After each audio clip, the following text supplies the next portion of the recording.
زيغاخي أنت مريض كانزان وازان مساقي حلف اللو بقونت وقيل بيدبسي نبعت عيني زففو أستاهل جيك بدل سالاتهم زحلو زيغاخي أنت مريض كانزان وازان مساقي حلف اللو بقونت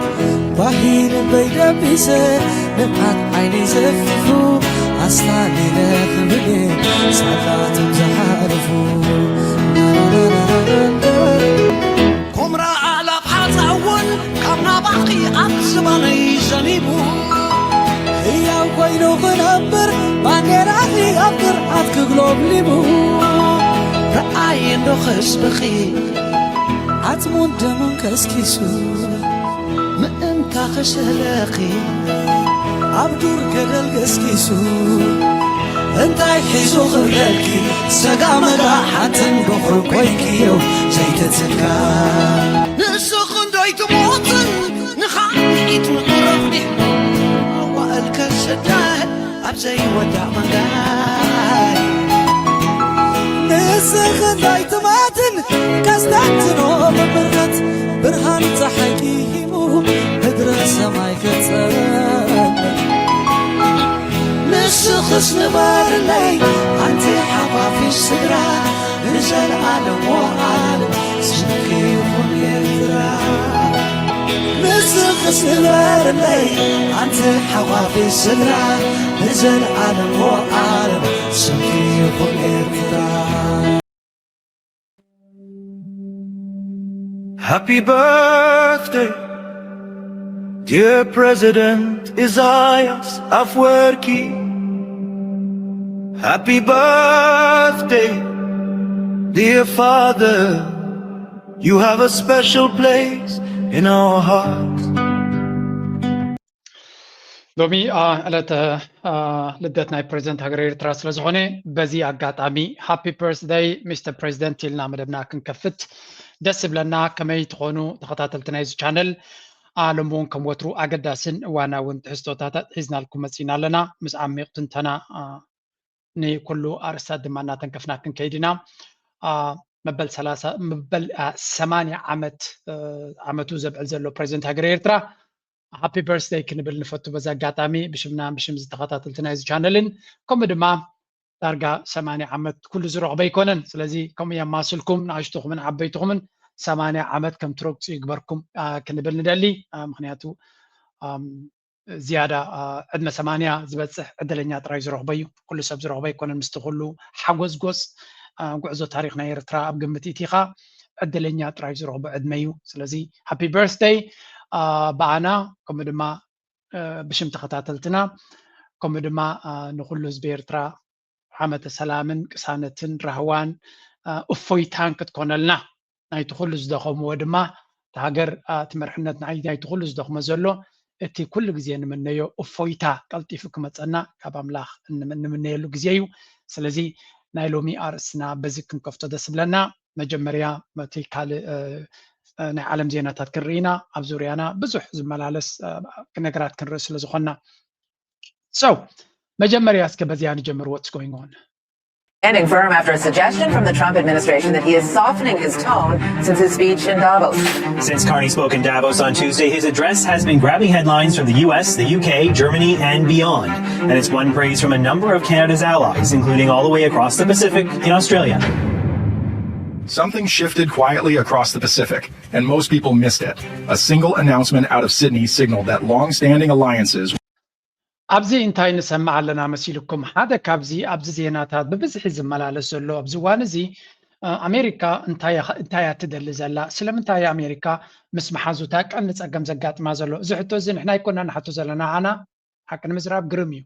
ዶናልድ ትራምፕ ዝኸዶ ዘሎ ኣክንዲ ካልእ ፀላእቲ ንባዕሊ ኤርትራ ድዩ ንካልኦት ብሕማቕ ዓይና ምትኹታኽ ገዲፉ ነቶም ኣጆኻ እናበሉ ዘሻድንዎም ዝነበሩ ንኣሜሪካ ሕማቕ ንክትገብር ዝደፋፍዋ ዝነበሩ ናብኣቶም ምምላሱ ነቶም ካልኦት ሃገራት ከም በዓል ካናዳ ድዩ ዩኬ ድዩ ኤሮጳ ድዩ ካልኦት ሃገራት ሪፍሌክት ንክገብሩ ተመሊሶም ንድሕሪት ነቲ ሪያሊቲ ነቲ ክውንነት ናይ ካልኦት ሃገራት ከስተማቕርዎ ይግድዶም ስለ ዘሎ ፅቡቕ እዩ። بفلاي أبزا كندا تبهال دل هاجر جن دونالد ترامب ناي بحق نسون محدراناتون بعبيو نزا كندا تبهال انتايم زدلي وازلو بزح زربا رسي خوينو زلو بكل من قدنا تملسو نزا كندا نمجباتا بزح تبقصوتات يقبرالو حنساب بتعريف كالي ناف تشاينا نقدو خيتقبرو بس كالي كمز خيتقبرو كالي نفرتنا انت ديقزيكم كلا يركم قالوا لا ونت كلوكم ايكونن كالي حلو في حليفهم دما نتا هاجر كمقل نزدل حيلي بحبو مسو تراخا خيبكا صبوغ زخونه شركنات مسوم كتمسرت دما نتا هاجر فحفح نختبلا زدل حسابات زي ببزح منقدي بزح تنتنازوها بزلا رسي دونالد ترامب زفتوه مرحتي حدا جزء كما يزبط اليوم كنبل كلنا نايت عنا كم زي كونه ويون ناي دونالد ترامب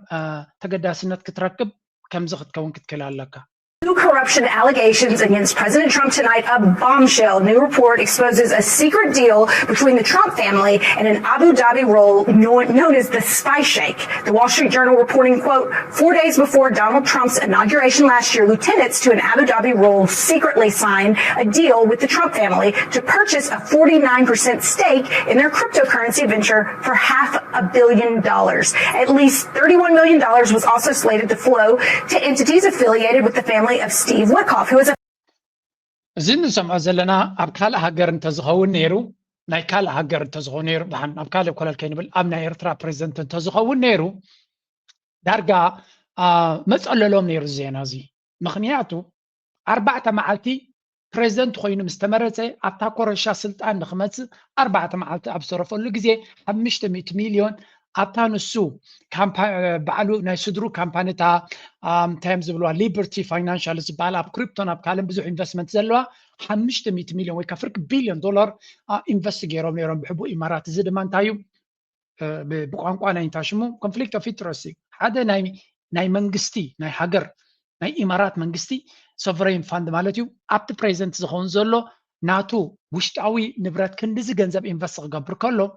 حجي 500 مليون كون قالنا بزع كي كوين خيسمو عمي خلي بعين امريكا قطري خلغا دونالد ترامب ما بليونير 11 كامباني اتا فاينانشال ليبرتي تبعد نبرت سلاز 11 كامباني 500 مليون انجكت قبر لها خلا كالارستيزي سلازي ازي نسو دما تاجر لهم نزي امس قبروا له دحرتا سلطانو محازو كالوت هاجرات كروخبو زي كلا تيب نالت زيناي ابزي اي عين قدميت نقد كيد سوفيستيكيت زخونه تشيب كالوت هاجرات كروخبو زي كلا إمارات رقيبة أبعد دانتي artificial intelligence ويكانا تا إندستري نكتعبي أد الرقيبة لا فلو يناين دي شركة نتاتا بكالك ركبو زي كلو كوهابو زي كلهم نقراتنا بإمارات يأتون لو زغان تايو إمارات نأمريكا زأكل ندونالد ترامب زأكل بخمزة كتحز خالة تخوينا أب أفريقيا أنت يتقبر الله نسبة تقلنا أنت يتقبر الله أب صوماليا أنت يتقبر الله أب قبس أنت يتقبر نيرا just imagine it كم زعينة حجر كم يجيرو تناير ترامر حنت كوز أكيلو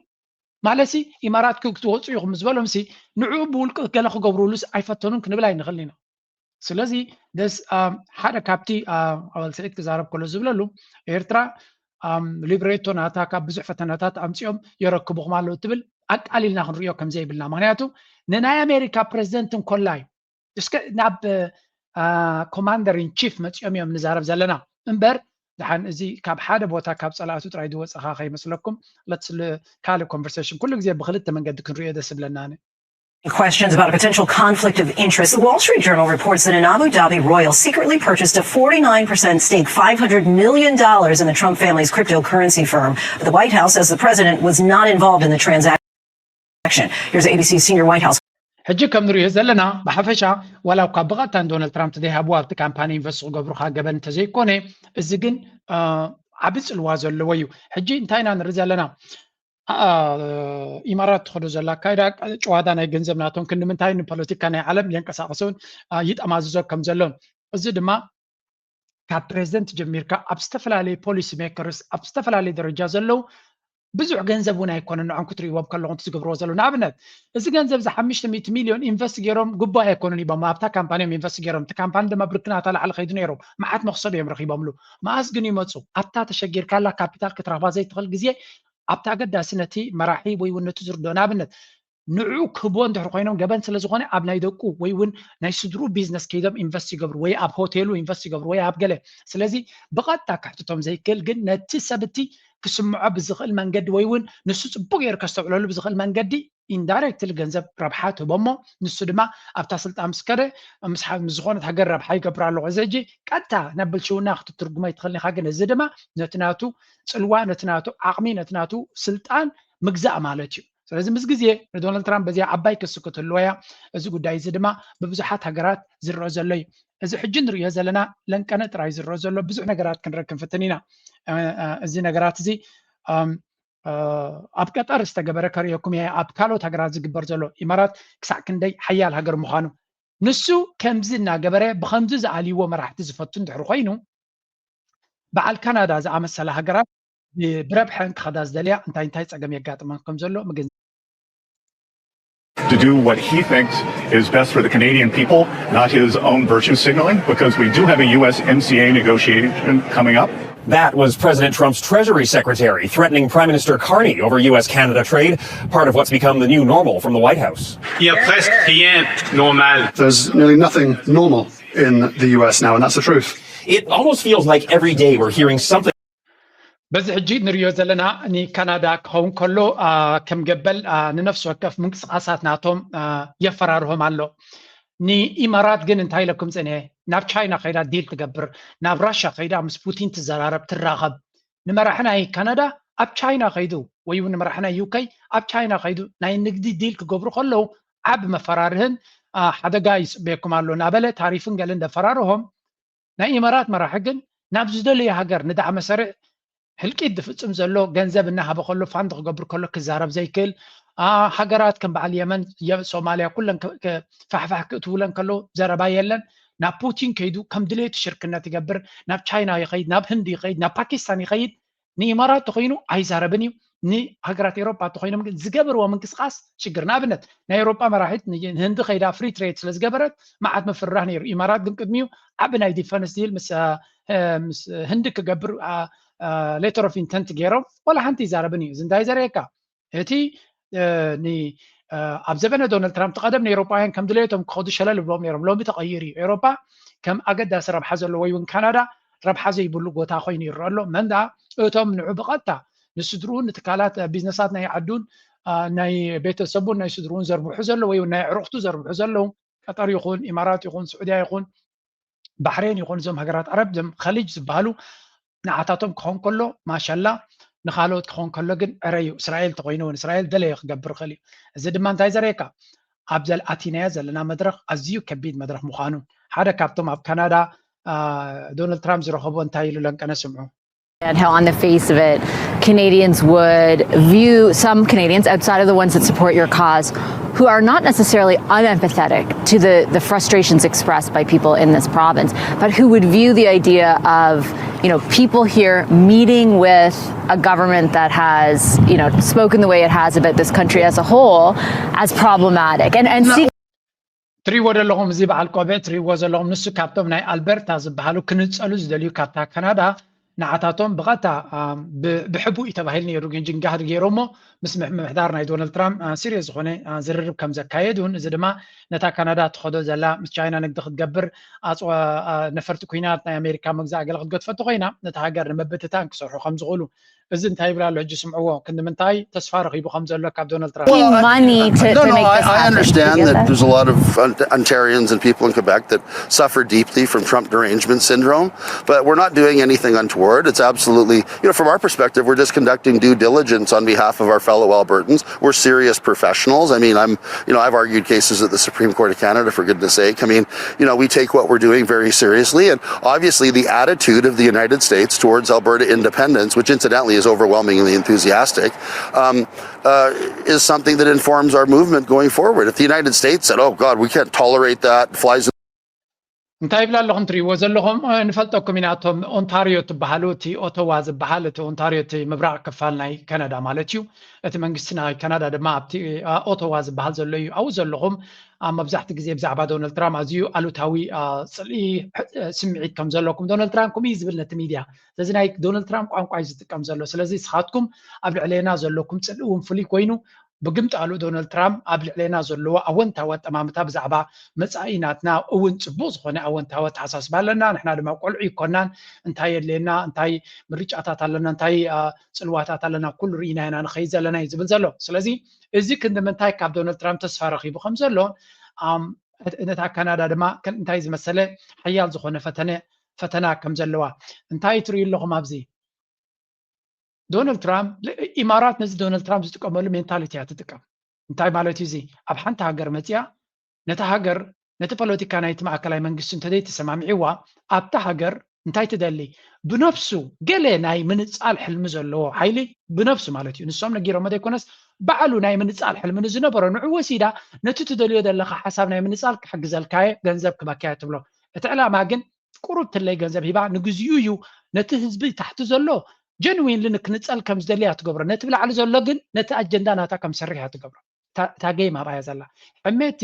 ንዳርፎር ወይ ገለ ወሲዱ ናጽነት ኣይኮነን ሕሜቲ ሙሉእ ብሙሉእ ኣብ ኢድ ኢማራት ዘሎ እዩ ገንዘቡ ሃብቲ ኩሉ ስለዚ ኢማራት ዝበለቶ ጥራይ ክብል ዝኽእል ነቶም ታሕቲ ዘለዎ ህዝቢ ግን መሰልኩም ክትረኽቡ ትቃለሱ ዘለኹም እዮም ዝብሎም ስለዚ ታገይ ማባያ ዘላ እዚ ኣብ ኤርትራ ክንጸል ዝደሊ ሓይሊ እንተሎ መፅኦም ንዑ ነቲ መራሒ ጽቡቕ ገይሮም ይሕዝዎ ንሱ ድማ ነቶም ታሕቲ ዘለዎ ህዝቢ ረብሓ ዘይብሎም ክትጸሉ ዝሕግዘልኩም መንገዲ ረኺበልኩም ኣለኹ ይብሎም እቶም ህዝቢ ድማ ኣብ ጎኒ ጠጠው ብሉ ብከምዚ ሃገራት ተፈራርስ ዘላ ኣብ የመን ትኾነ ኣብ ሶማልያ ትኾነ ኣብ ሱዳን ኣብ ሊብያ እቲ ሜንታሊቲ ከመይ ጀድማ ኣብ ካናዳ ንሪኦ ኣለና ኣሜሪካ ንዑ ይጥቀም ኣሎ ስለዚ እዚ ሓሳባት እዚ ከመይ ኢሉ እናተላብዐ ይኸይድ ከም ዘሎ ኢና ንሪኦ ዘለና ኣብ መወዳእታ ካናዳ ዝዘርአቶ እያ ትዓፅእ ዘላ ሓቂ ንምዝራብ ኣብ ልዕሊ ኤርትራ ዘይገበርዎ ይነበሮምን ኩሉ ዓይነት ተንኮል ኣብ ልዕሊ ኤርትራ ሓደ ካብቲ ንመንግስቲ ኤርትራ ንምድኻም ሬጂም ቼንጅን ካልእን ቀጻሊ ትህድድ ዝነበረት ሃገር እንተነይራ ካናዳ ነይራ እቲ ካብ ኣሜሪካ ዝገደደ ጸቕጢ ኣብ ልዕሊ ኤርትራ ትገብር ዝነበረት ሃገር እውን ንሳያ ክንብል ንኽእል እዚ ድማ ዝገበርካዮ ሓሊፊ ፀንሐካ ሓደ ግዜ እዚ ንሪኦ ዘለና ንዑ ይመስል ንምንታይ ግን ንካናዳ ኣብዛ ናይ ንግዲ ሽርክነት ዝኣብይዎም ዘለዉ እንተኢልኩም ድማ እዚ እቲ ምክንያት its position as the world's biggest seller of electric vehicles. Its position as the world's biggest seller of electric vehicles. The Chinese car maker BYD is now in top spot after its sales rose by nearly 28% last year to 2.2 million. Its American rival, owned by Elon Musk, saw its car sales drop to 1.6 million in the same period. Theo Leggett reports. እዚ ሪፖርት እንታይ ብለና ኣሎ እንተሰሚዕኩሞ ቀንዲ ዓርኪ ናይ ዶናልድ ትራምፕ ኮይኑ ዘሎ ኣብዚ እዋን እዚ ንዝመፅእ ፖለቲካዊ ምርጫ ናቶም ድማ ዓብ ገንዘብ ክኸፍል ምዃኑ ተፈሊጡ ዘሎ ኢሎን ማስክ እዩ ኢሎን ማስክ ኤሌክትሪክ ካር ኣለዎ ተስላ ትበሃል ካምፓኒ ናቱ ቀደም ኣብ ኤሌክትሪክ ካር ቁፅሪ ሓደ እያ ነይራ ሎሚ BYD ዝበሃል ናይ ቻይና ጥራይ ደይኮነ ብዙሓት ካልኦት ግን ብብዝሒ መኻይን ምሻጥ ግን BYD ዝበሃል ካምፓኒ ናይ ቻይና ዓነውነው ከብላ ይረአ ኣሎ እዚ ድማ እንታይ ዘርእየካ ኢሎን ማስክ ናይ ቻይና ቴክኖሎጂ ንኣሜሪካ ከምኡ ድማ ንካናዳ እንተመፅኡ እቲ ካምፓኒ ናቱ ቀንዲ ምንጭ ናይ ሃብቲ ዝኾነ ክቕፅል ኣይክእልኒ ብርግፅ ኢሎን ማስክ ክሃድም እዩ ዝፍትን ዘሎ ናብ ምንታይ ክሃድም ይፍትን ኣሎ ናብ እንታይ ሽሙ ዝበሃል ናይዚ AI and robotics ክኸይድ እዩ ዝፍትን ዘሎ ምክንያቱ እዚ ኤሌክትሪክ ካርስ ነተን ናይ ቻይና ካምፓኒታት ከምዘይክእለን ተረዲእዎ ኣሎ ስለዚ ክሃድም ይፍትን ኣሎ ግን ክህድምዎ ኸ ኣይኮኑን እቲ ምህዳም እውን ቀሊል ክኸውን ከምዘይኮነ ስለምንታይ ወላ እውን ኣብቲ ሮቦቲክስ ደድሕሪኡ ይመፁ ኣለዉ ወላ ኣብቲ ስፔስ ኤክስ ኣብ ስፔስ ገብሮ ዘሎ ቴክኖሎጂ እውን እንተኾነ ደድሕሪኡ ይመፁ ኣለዉ ስለዚ እቲ ኢሎን ማስክን ናይ ኣሜሪካ ቴክኖሎጂን መህደሚ ዝበሃል ፅኢኖምሉ ዘለዉ ቻይና መመፅያ ትዘብጦም ኣላ ናብ ካናዳ እንተመፅኦም ነተ መኻይን ሕሱራትን ብሉፃትን ህዝቢ ካናዳ እንተርእይዎም ኣሜሪካ ክርእይዎ እዮም ሽዑ ነቲ ፖለቲካ ፀቕጢ ክገብሩ እዮም ስለዚ ተን ካምፓኒታት ኣብ ኣሜሪካ ዘለዋ ናይ መኪና ዓነውነው ክብላየን እቲ ክራይሲስ ናይ ኣሜሪካ ላዕሊ ክመፅእ እዩ ስለዚ ኩሉ እቲ ዝገብርዎ ዘለዉ እቲ ክመፅኦም ዝኽእል ሓደጋ ይረኣዮም ስለ ዘሎ እዩ ዝኾነ ኣብ መወዳእታ ኣብ ዓዶም ድሌቶም ክገብሩ ይኽእሉ ካልኣይ ሓደ ኣገዳሲ ነጥቢ ዘሎ ድማ እዚ እዩ The great currency pivot. If you take a look at how it was in 2004, you can see that much of the bilateral trade was dominated entirely by the United States dollar. This is commerce between Russia and China. Let's move from 2004 to, let's say, the next one. Let's go to 2008. 2008, 4 years later, what has happened is initial discussion. እንታይና ንሰምዕ ዘለና ኣብዚ ዲዶላራይዜሽን ዶላር ከመይ ኢሉ ካብ ዕዳጋ ናይ ዓለም እናወደቐ እናተኣልየን ይኸይድ ከም ዘሎ እዮም ዝነግሩና ዘለዉ እዚ ድማ ቻይና ምስ ራሽያ ኮይኖም ዝገብርዎ ዘለዉ እዩ ኣብዚ ቀረባ ሓድሽ ዓብዪ ኣናውንስመንት ተገይሩሎ ንሱ ድማ ቻይና እንታይ ኢላ ኣላ ني أمريكا نتبات إيراناتا لك كم دولار نخجلجل كتجبر مخانا جي انتاير يكم على بسكيجول تاريخهم كاب جزء اتناي تشاينا باتيرا ابتنقدنا عالم كميلو ناسف يخيط كم زلو اتسمى ياوك أدم أب كلتشحن 4 وي كلتشحن لا سي كلتشح كابيجي كلتشحن 4 جمرو كلتشحن 4 زبس حنقدنا عالم ويون الريزيرف كارنسي زبال ناي أمريكا دولاري نيرو مس جزء جن كمي جيرو تناي تشاينا باتيرا تقيح مالتيو الناس في خيط كم زلون أبزي وانزي أبزي حجبت هنا زلنا دما ولا كنا عقب زي كل درجة عبيلو كل زري كادما اتنا أمريكا دومينيانس بس إن أمريكا تزعبي أصوار ناتا انتايو بزعق زي كنزارب كلنا اتي وتحدراوش وادانا تطرح يكون انتايدا دولار زبازلو كم دليتا 36 شومنتن تريليون عدا خلوا كم دليتا منقستناتهم بعدا كنبر زدلي جنزة برينت ناقبرك خيد خل سلامتاي تبوندناتهم سبيقوز أسلو زلو التريزيرف كارنسيز بحالنا ودقن دحر خيدو جن ازيك هونا يكونن مسجزيه ابزبنا دونالد ترامب كقاط مخلي كنبل هاي نخلينا مغنياتو درونت فدرال ريزيرفز بحال حدش بريزنت نعوز خون رقو يحلو بامب غبري جنزب زو كل عداقاتات كريبتو ديو ناي ستوك ماركت تحت ولا غزلق زبل زلو ابحال ابقلا بوينت نتناي فدرال ريزيرف بريزنت زلو جيرمي باول نعود تقريزو نسوز دالي يوز قبر مسقبر نزن 3 عامات تاريفان زلو نلعلك خيط مخانو كل قمت هالو نعونخ قبري سعر زلو سلدي سلطو زلو لان كان زي ماركت سلامب زخون زلو اتي فدرال ريزيرف جنزب انترست ريت كقدل زقبو امبيبل سلزلو زي نتي اكسبكتيشن انصارو سلزخون زلو تعداقاتات كرامب اللي قبرالو مس تاريف مستنين نوت زلو مس جزيه جن كل نجر نلعلك ماتيو عقلت راي قبرينا نبل زلنا تشاينا دما زي جيمز فليتا نامريكا بيلا جيراك تحرمو جميرالا at the end of the day دما إذا كنت هاتزي كما يلوت الواقع فتر كم زغل نعلمنا أمريكا أبقى نيازو لو جنج في عقبات الرأي له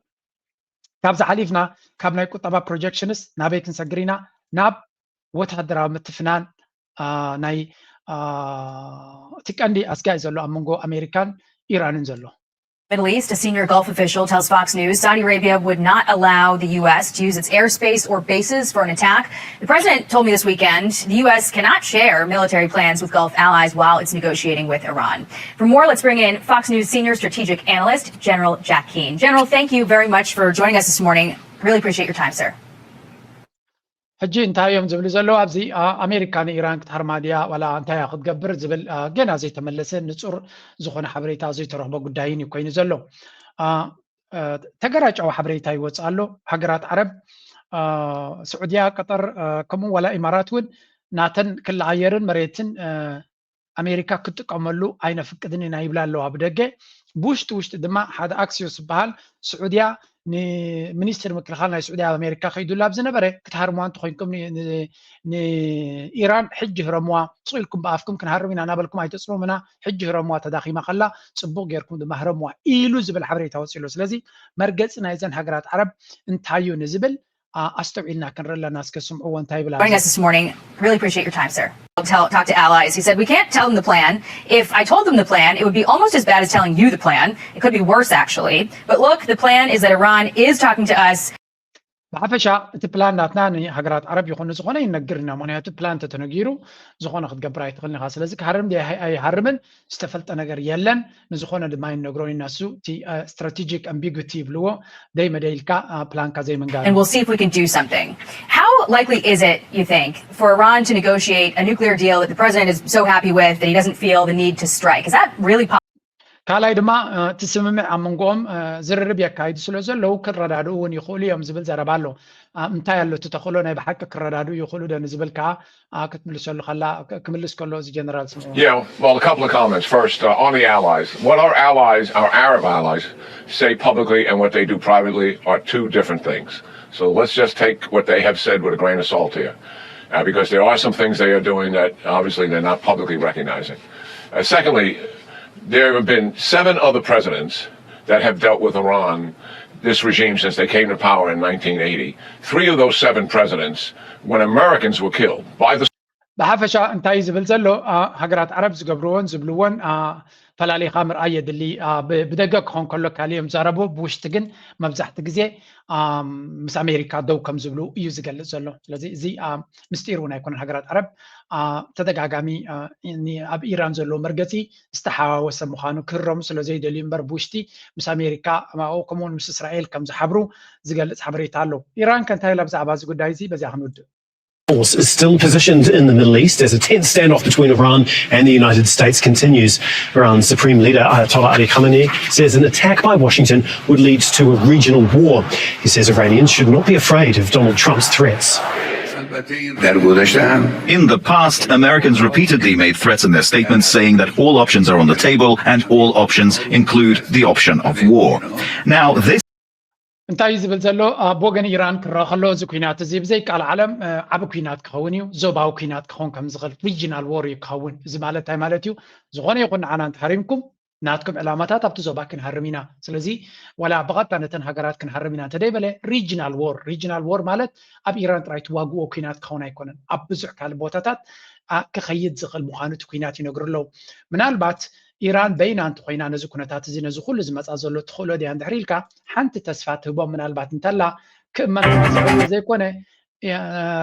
تشاينا روسيا مس إيران كوينان بزحو تهدراو لما مدي قبرالو أبقونا خمزلوها زر ملكتات اللو عند حري تشاينا ني إيران نمحقاز بزح رحكات كتكيت زي كيلا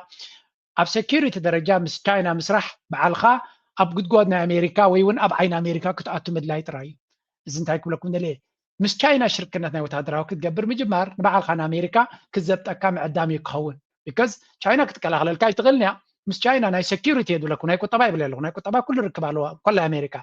ناي وتهدراوي كالن مس تشاينا فليز بلزم دنا كتقبر مفتانجل بعالخا أب عين أمريكا متاون بوغير كالما أمريكا نخطط فأكام عدام كمسل خلي سلازي تنكا غير ليكا مغنياتو تشاينا زستقلا غلط الله ويونزد حنا تهجرن الريال لنا مسؤوم على الخطبل مسؤوم يخير على الخطبل على موضة تاجن تنهجرات كمون راشا سي من سوريا سوري لهم قري فمهم نيران كترم كلا غلطة جزية ولا حنتي قبروا سلازين هجرات زياتن عبز حجي نفسا دعنبر نخالق كتحنا عمية باللنا زياتا كون النتاب كون النت كنا برالنا تشاينا راشا لنفسا كلا خلا يخل عنبر نخالق هجر كتحنا أي كلانيا ما يبعث وارك شط الكخلا خلا ما يبقى لنا جرك بخلا جن أبعتن أمينكا أنصار أمريكا نجر مدلاي ويون نمس أمريكا متهللاخ حدا جاخ فتر كم زغل تزفتر حدا جارما تشاينا وراشا متيوم كتحنو خاخم زي كلو إنا نجنزب زلنا زي مثل تكونتات ودينا إيران نجزيهم قد فينا انتاي قوني كم زي أمريكا إسرائيل حلفت بللا كم زبها لجري يلن سلزي ناي زكونتات زي كسيلنا كن عزبينا هجرات عرب دما نزكونتات زي تقريبا كال انتاي كجبراي فتنا اللوا أب كبابينا بفلاي نعوكن رينا هج እኛ ጦርነት የምንፈልግ ሰዎች ቢሆን ኖሮ ከፕሪቶሪያ በኋላ ህወሓት የሰራቸው ትንኮሳዎች እምቢባይነቶች በቂ ናቸው ወደ ጦርነት ለመግባት በቂ ከበቂ በላይ ከሻዕቢያ ጋር ጽምዶ ብሎ ቦርደር ሰብሮ መሄድ እኮ ጸረ ህገ መንግስት ነው ተፈናቃይ አለቅም እነን ተሸክሞ ካልገባ ማለት እኮ ጸረ ህገ መንግስት ነው ጸረ ፕሪቶሪያ ነው ጸረ ፕሪቶሪያ ነው ዲዲአር ወጣ ወታደር መመለስ እኮ ጸረ ፕሪቶሪያ ነው ሕጂ እቲ ናይ ብልፅግና ካድረታት ሸርድ ገብርዎ ዘለዎ ይውነቲ ኩናት ከም ዘይደልይዎ ብሓፈሻ እዚ ሕጂ ዝካየድ ዘሎ ኩናት ክካየድ ዝቐነየ ኩናት ድማ ናበይ ገፁ ይኸይድ ኣሎ እንታይ ይበሃል ኣሎ ብዛዕባ ውስጥ ከስምዑ ጭትስዒቡ እዋናዊ መብርሂ ሂቡ ዝነበረ ፕሬዚደንት ጊዜያዊ ምምሕዳር ትግራይ ጀነራል ታደሰ ወረደ ሰራዊት ካብቲ ከባቢ ክወፅእ ምእዛዝ ስዒቡ ዳግም ሓፂር መብርሂ ብፅሑፍ ኣማሲሉ ይቐላ ሰራዊት ካብ ኣትይዎ ፀንሐ መሬቱ ፀለምቲ ክወፅእ ምግባር ተቃውሞታትን ነቐፊታትን ኣብ ልዕሊ ፕሬዚደንት ታደሰም እናዓበይ ዝኸይድ ዘሎ ኮይኖም ዘላቒ መፍትሒ ሰላማውን ፖለቲካውን ብዝኾነ ኣገባብ ተመዛበልትን ግዛእታዊ ሓድነትን ትግራይ ናብ ዝነበረ ክምለስ ምግባር ይለሎም ኣውናዊ መግለፂ ጊዜያዊ ምምሕዳር ትግራይ ተባሂሎም ብቤት ጽሕፈት ፕሬዚደንት ማሊ ኣማሲዩ ኣብ ዝተዘርግሐ መግለፂ ጊዜያዊ ምምሕዳር ትግራይን ኣብ ትግራይ ዘላቕን ነባርን ሰላም ክረጋገፅ ዝኽእል ተመዛበልቲ ወገናት ውሕስኖም ተሓልዮም ናብ መረበቶም እንትምለሱን ሕገ መንግስታዊ ወሰን ትግራይ እንትረጋገፅ ንምዃኑ ገሊፆሎም እዚ መሰረታውን ብሕታውን ድጉ ብጣዕሚ ውርደተኛ ኢኻ ታደሰ ወረደ ብጣዕሚ ውርደተኛ ኢኻ ሼም ኦን ዩ ባይ ዘ ወይ ታደሰ ወረደ ብጣዕሚ መሕፈሪ ኢኻ زعما DDR ክትዛረብን ሎም አንተ ትግራይ ቴሌቪዥን ወፂኻ ኢድካ ሪዛይን ጌርካ ናብ ወታደራዊ መሪሕነት ክመጽእ ኢልካ ኺድናፍታ ወንበረኣ ፖለቲካ ናትካ ኣይኮነን ኣይተረደካን ፖለቲካ ብጣዕሚ መሕፈሪ ኢኻ ባይዘ ወይ መራሒ ኮይኑ ኣብ ሰዓት እዚኡ ኣብ ትግራይ ዘሎ መሪሕነት ማለት እዩ ታደሰ ወረደ ከም ግዚያዊ ምምሕዳር ቃለ መሕተት ዘይኮንካ ትህብሲ نتن ميديات تقرأ يزلوا كلن عدم غير كاس أو وحى مسيحة فدرال منجستن ولا زلنا نايب السجلنا أوروما مرحي عاد هذا تقرأ يشاف بدرون تطوبن عادي برا أير أطو قبل كذا لخا سنة سرعات غير كا نبضو ملصو خلته سالساي هذا تقرأ حمشت عامة عصوان كباني أخلو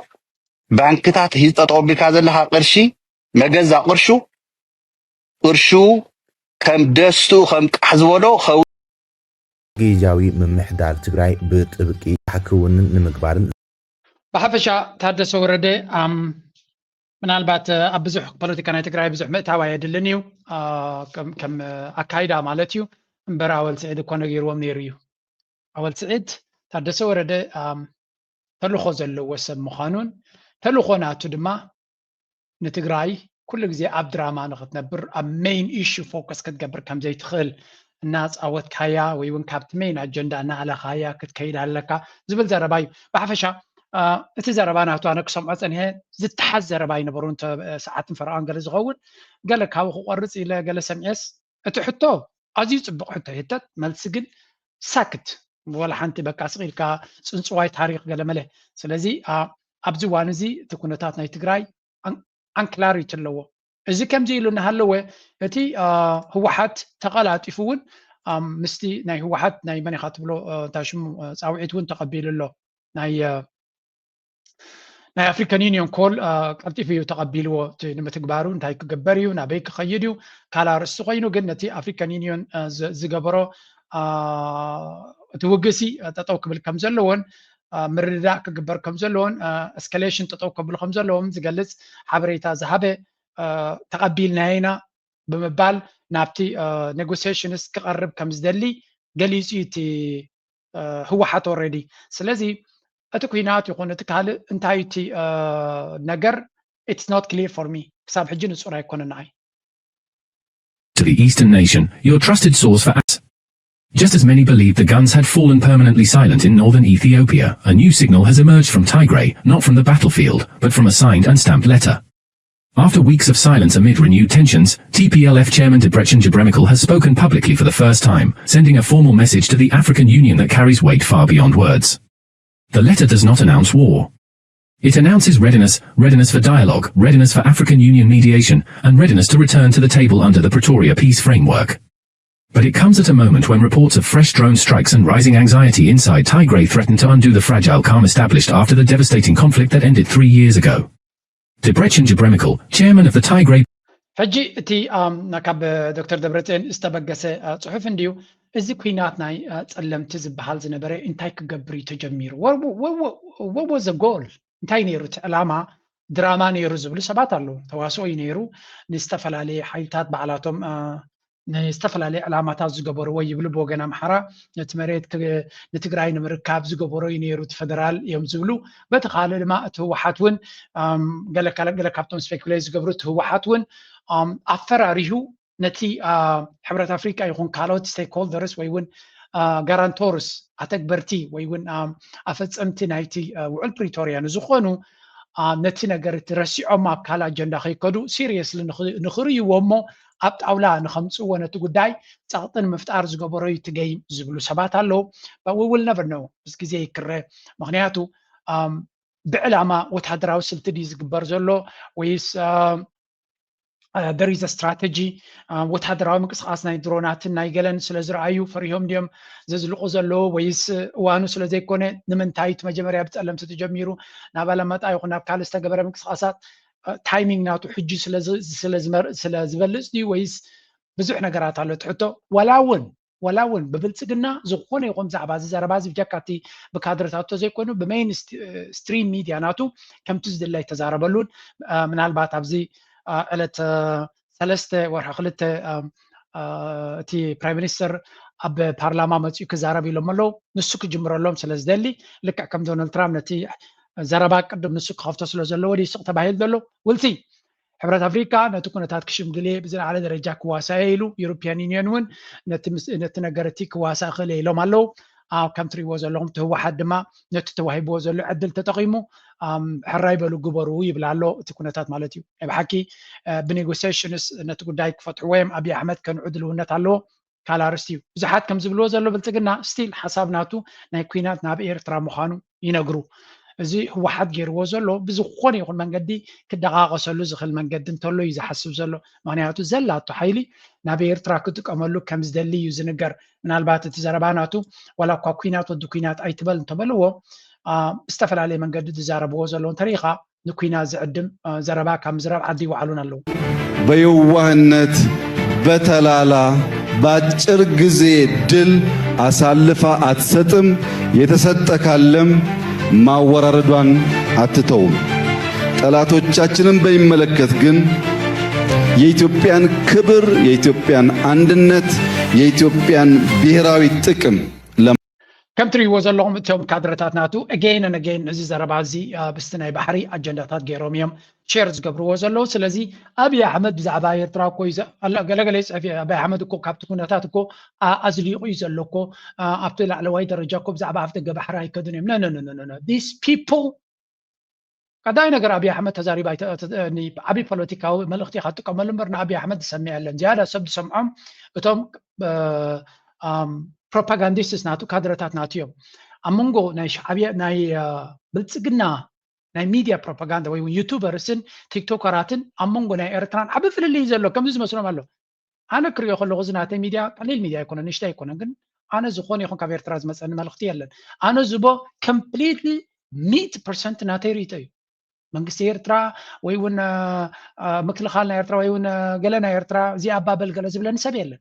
ናቶም ከምዚ ናተይ ፕላትፎርም ዘለዎም መብዛሕቲ ግዜ ብታሕቲ ሓበሬታ ይመፆም እዩ ተስዋይ ስለያ ሓበሬታ ነውፅኢና ሕጂ ድመፀኒ መረጋጊፅታት ናበሉ እዮም ዝዛረቡ ስለምንታይ ተናቢቦም ምስቲ መንግስቲ እዮም ዝሰርሑ እቲ መንግስቲ ሓበሬታ ሂቦም እዩ ፅቡቅ ሕማቅ ካልኣርስቲ እዩ ምክንያቱ ኣነ ከም ሚድያ ናፃ መንግስቲ ኢንዲፐንደንት ኦርጋናይዜሽን ክኸውን እዩ ደልየ ማለት ዝመሰለኒ ተስዋይ ድማ ንመንግስቲ ኤርትራ እዚ ንጎድል ኣሎ ናበልኩን ዝዛረብ ንሳቶም ከምኡ ክብሉ ይኽእሉ ዶ ኣይክእሉን ኣይፈልጥን እየ ስለምንታይ ንሃገርና ፈቲና ንገብሮ መንግስቲ ኣዚዝና ወይ እውን መንግስቲ ከፊልና ንገብሮን መንግስቲ ከፊልካ ክትገብር ከለኻ ሜቢ ገንዘብ ክትረክብ ትኽእል ትኸውን ግን ናፅነት ከየብልካ ምክንያቱ መንግስቲ ዝደልዮ ጥራይካ ክትገብር ንሕና ግን ንኽፈል ስለዘይኮንና ንሃገርና ይጠቅም እዩ ንህዝብና ይጠቅም እዩ ነዛ ሃገር ካብዚ ሕጂ ናብቲ ከብፅሓ ይኽእል እዩ ዝብል ርእቶናትና በታ ድርት ዓቕምና ንህብ ኢና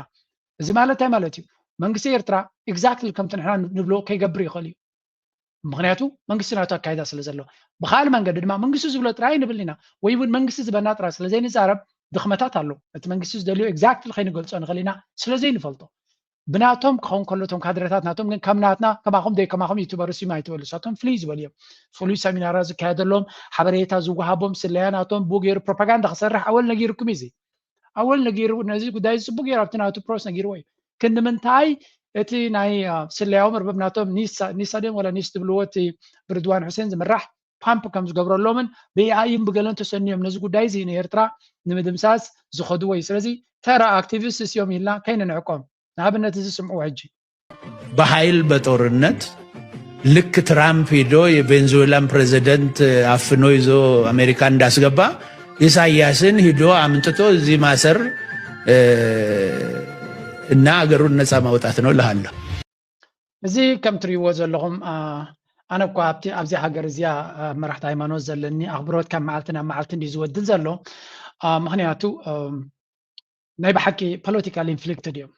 ብፖለቲካ ኣዝዮም ዝተበልዑ እዮም መራሒ ሃይማኖት ሲ ቁርብ ትለይሲ ቅንዕና ዘለዎ ደሓን ዝኾነ ዘረባ ክዛረብ ኢኻ ትፅበዮ ግን እዚኣቶም ካብ ዓብን ንላዕሊ ዝገደዱ እዮም እዚ እንታይ ዝብል ዘሎ ከምቲ ኣሜሪካ ንቬኔዙዌላ ከይዳ ንማዱሮ ወሲዳ ኣብ ሃገራ ኣሲራቶ ዘላ ንፕሬዚደንት ኤርትራ ኮመንት ንገብሮ ይብል ኣሎ ኣሜሪካ ስለትኽእል እያ ከምኡ ገይራ ከም ናትካ መጅላግ ዝኾነ ሃገር ኣይኮነትን ኣሜሪካ ምስ መወዳድርታ ዘይኮነት ሃገር ብእገዳን ብካልእን ዓፅያ ነይራ ዝገበረቶ እዩ ንስኻ ግን እቲ መራሒ እየ ትብሎ ዘለኻ ኣያ ኢሳያስ በጃኻ ጥዕነኒ ወዲ ኣፌ እናበላ ጥዕነኒ ኢልዋ እያ ትሒንዎ ጠላማ ስለዝኾንኩም ግን ከምዛ ትብላ ዘለኻ እዚኣ ጥራይ ግን ኣይኮነት ንፕሬዚደንት ኢሳያስ ስለፀልኦ ኢልካ ሸለል ምባልካ እዚኣ ሸለል ዝበሃልኳ ኣይኮነን ግን ዕላማኦም እዩ ዝነግረካ ዘሎ ካብ ዓብዮም ናይ ንእሽቶም ኣብ ብዙሕ ግዜ ንሰምዑ እዩ እታ ትቕፅል ዝገደደ እና ባህር በሩ ቴሌንም ቴሌ ካምፓኒንም ቢሆን ግማሹን ሰጠን ወይም ኢትዮጵያ ኤርላይንስንም ቢሆን ሰጠን ሪሶርሱን እነሱ ካምፓኒው ውስጥ ገብተው እየተጠቀሙ በሩን ይልቀቁልን እንኳን ቀይ ባህር እንኳን አሰብ አስመራ የኛ ነው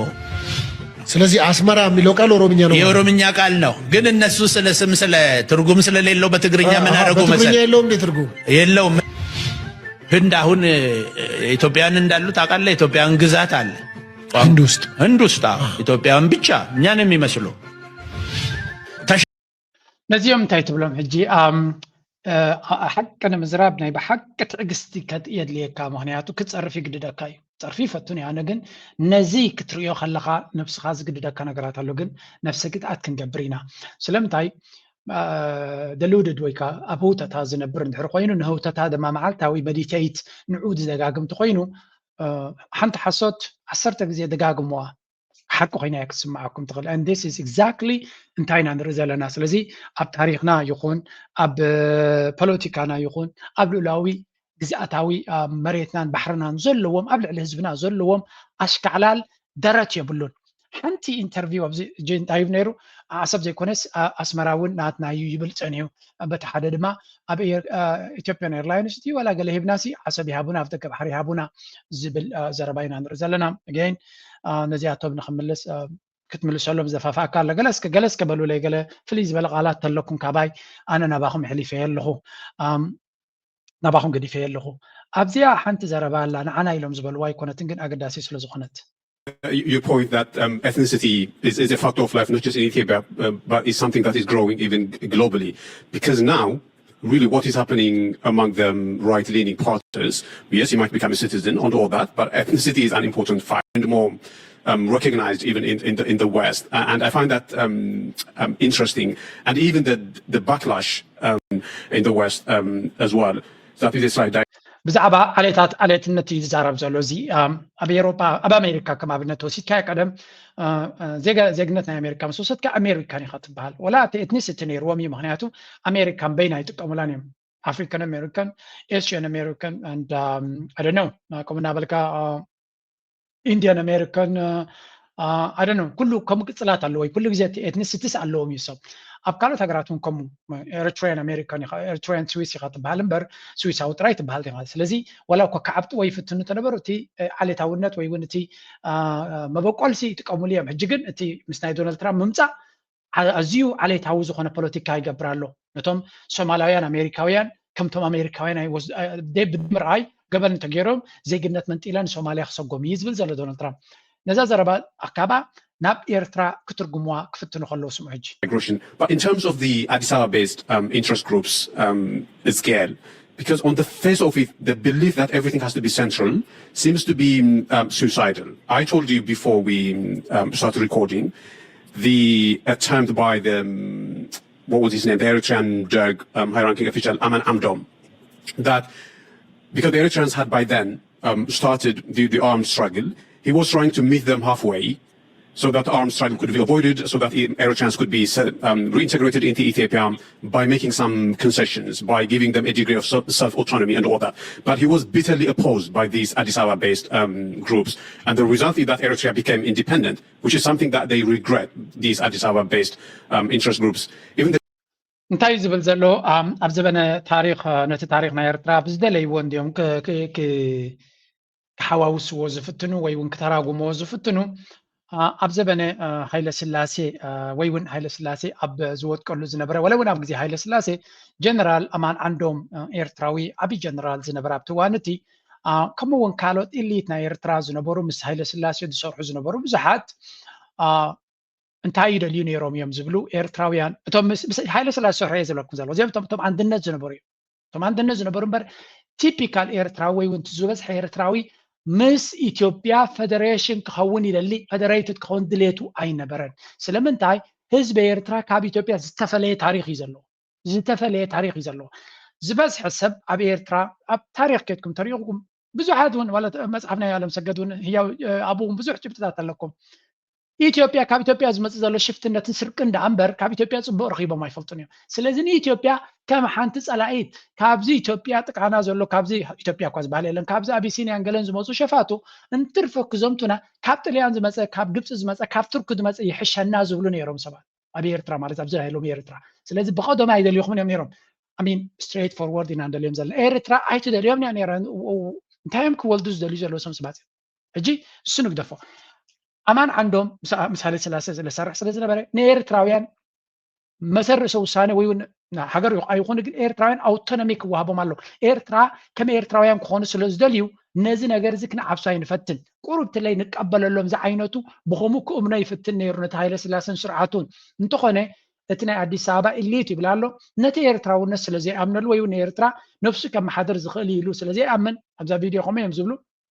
ፕሮፌሰር ህዝቅኤል ኣይኮኑን ተሓታታይኩም ዝብል ናይቶም ቲፒካል ናይ ኢትዮጵያውያን ሕጂ ንሱ ቁርብት ለይሲ ካብቲ ናይ አዲስ አበባ ኢሊት ፍልይ ዝበለ ኮይኑ ክዛረብ እዩ ዝፍትን ግን ኣብ መወዳእታት ተዛረባ እንታይ እዩ ኤርትራውያን ኢና ኤርትራውያን እንታይ ውለድ እዮም ዝብሉና ዘሎ ስለምንታይ ንኬንያውያን ብዛዕባ ኬንነቶም ዘይዛረቡ ስለምንታይ ንሱዳናውያን መዓዝ ሱዳናውያን ኮንኩም ኢሎም ዘይዛረቡ ተመሳሳለ ታሪክ ኣለና እስከ ሓንቲ ጥንታዊ ታሪክና ለንቀን ኤር ቲቪ ጽቡቕ ዝኾነ ዶክመንታሪስ ጀሚሮም ኣለዉ ጽቡቕ ዝኾነ ብምሁራት በቲ አርኪኦሎጂ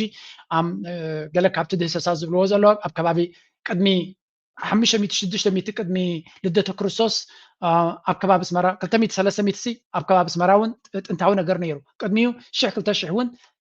ድህሰሳታት ኣሎ ኣብ ኤርትራ ብፍላይ ኣብ ገማግም ድዩ ኣብ ቆላታት ናይ ኤርትራ ዝነበረ ስለዚ ኤርትራ ኤንሸንት ሲቪላይዜሽን ነፍሱ ዝኻለ ታሪክ ከም ዘለዎን ኣብ ገማግም ባሕሪ ብምህላው ድማ ናቱ ርእሱ ዝኻለ ታሪክ ኣለዎ ንሱ ዳሓን ካለ ግዜ ክንገድፎ ኢና ከድኩም ኣብ ኤር ቲቪ ስምዕዎ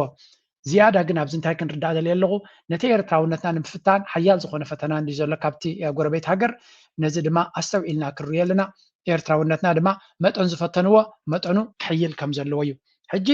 እዚ ድሓን ናብ ከባቢና ዘሎ እዩ እቲ ቀንዲ ፈተና ካበይ ዝመፀና ዘሎ ካብዞም ማእከሎት ሓይሊ ሚድል ፓወርስ ወይ ከዓ ሪጅናል ፓወርስ ዋን ቁፅሪ ሓደ በዚ ንጀምር remains fixed on conflicts in Eastern Europe and the Middle East, a quieter but no less consequential strategic contest is unfolding along the Horn of Africa. Somalia and Somaliland, long viewed primarily through the lenses of fragility and post-conflict recovery, are increasingly becoming arenas for external military influence, geopolitical signaling, and competing security partnerships. At the center of this emerging dynamic are two regional powers with sharply diverging strategic visions, Turkey and Israel. Recent military movements, diplomatic shifts, and security cooperation signal እንታይና ንርኢ ዘለና ኣብዚ ኣብ ከባቢና ክልተ ሰለስተ ዓይነት ተፃባእቲ ሓይልታት ንርኢ ኣለና እንታይ እዮም እዞም ሓይልታት እዚኣቶም ድሕሪ ኢልና ድማ ንኩሎም ከርእየኩም እየ በቲ ሓደ መዳይ እዚ ቀፃሊ ንሪኦ ዘለና ኣብ መንጎ እዞም ሓይልታት ዘሎ ኣብ መንጎ ስዑድያ ምስ ኢማራት ዝገብርዎ ዘለው ሓደ ግንባር ንርኢ ኣለና መዓልታዊ ድማ ሓድሽ ምዕባለ ሓድሽ ክስተት ሓድሽ ባእሲ ኣብ መንጎ እዞም ሓይልታት ዘሎ ንርእን ንሰምዕን ኣለና ካልእ ኣብ መንጎ ክልተ ካልኦት ኣዝዮም ተፈኻኸርቲ ሓይልታት ድማ ኣብ መንጎ እስራኤልን ቱርክን ድማ ብፍላይ ኣብ መንጎ እስራኤልን ቱርክን ዝኸይድ ዘሎ ባእሲ ኣብ ሶማልያ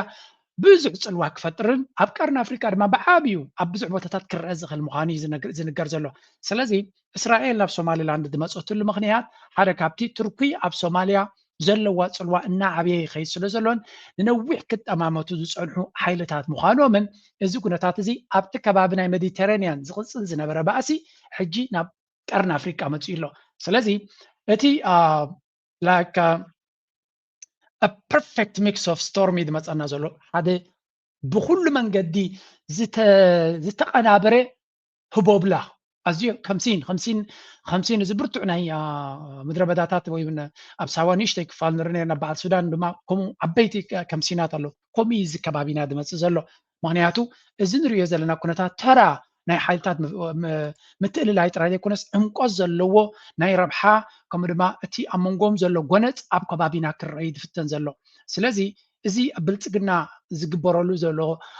መሳጅ ንምድሓኑ ዝግበር ዘሎ ኣካል ናይቲ ኣከባቢና ዝግበር ዘሎ እዩ ሓደክ ናቱ ሓይሊ ክሕይል ይፍትን ኣሎ ሓደክ ናቱ ፅልዋ ክሕይል ይፍትን ኣሎ ናቱ ሓይሊ ጥራይ ዘይኮነስ ነቲ ሓይሊ ናቱ ሓይሊ ክህብ ዝኽእል ሓይሊ ዝበሎ ድማ ንዑ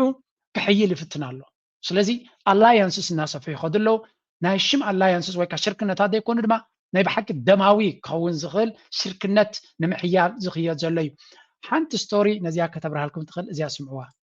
business we have in Somalia. Thanks to both our president, who was prime minister then, and his strong will, but also with very solid strategic planning behind it, we currently have the largest base in the world in Somalia. Now, why am I saying this?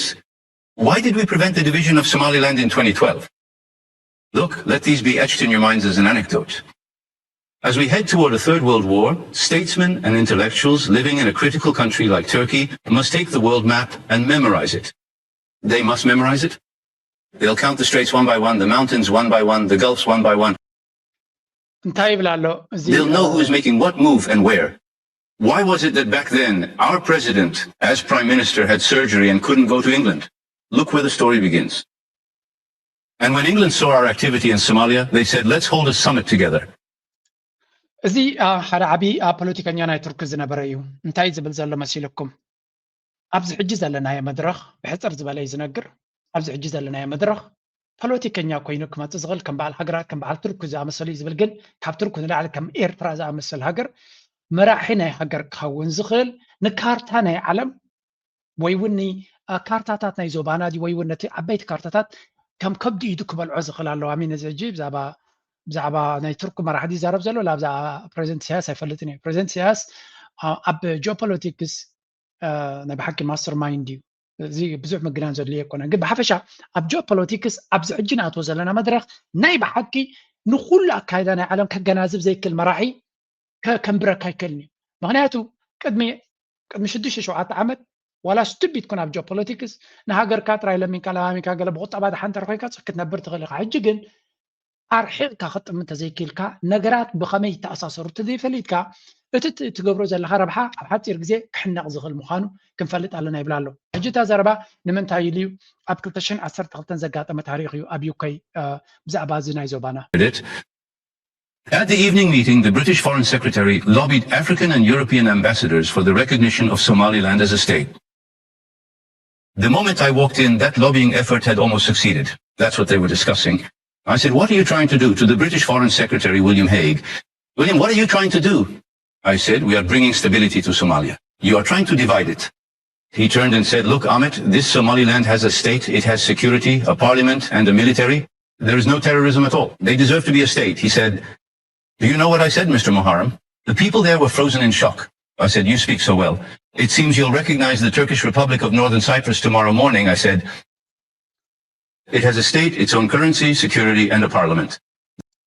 እንታይ ዝብል ዘሎ ኣብ 2012 ዝተገበረ 13 ዝተገበረ ድዩ ኣብቲ ከባቢ ዝተገበረ ኣብ ዩኬይ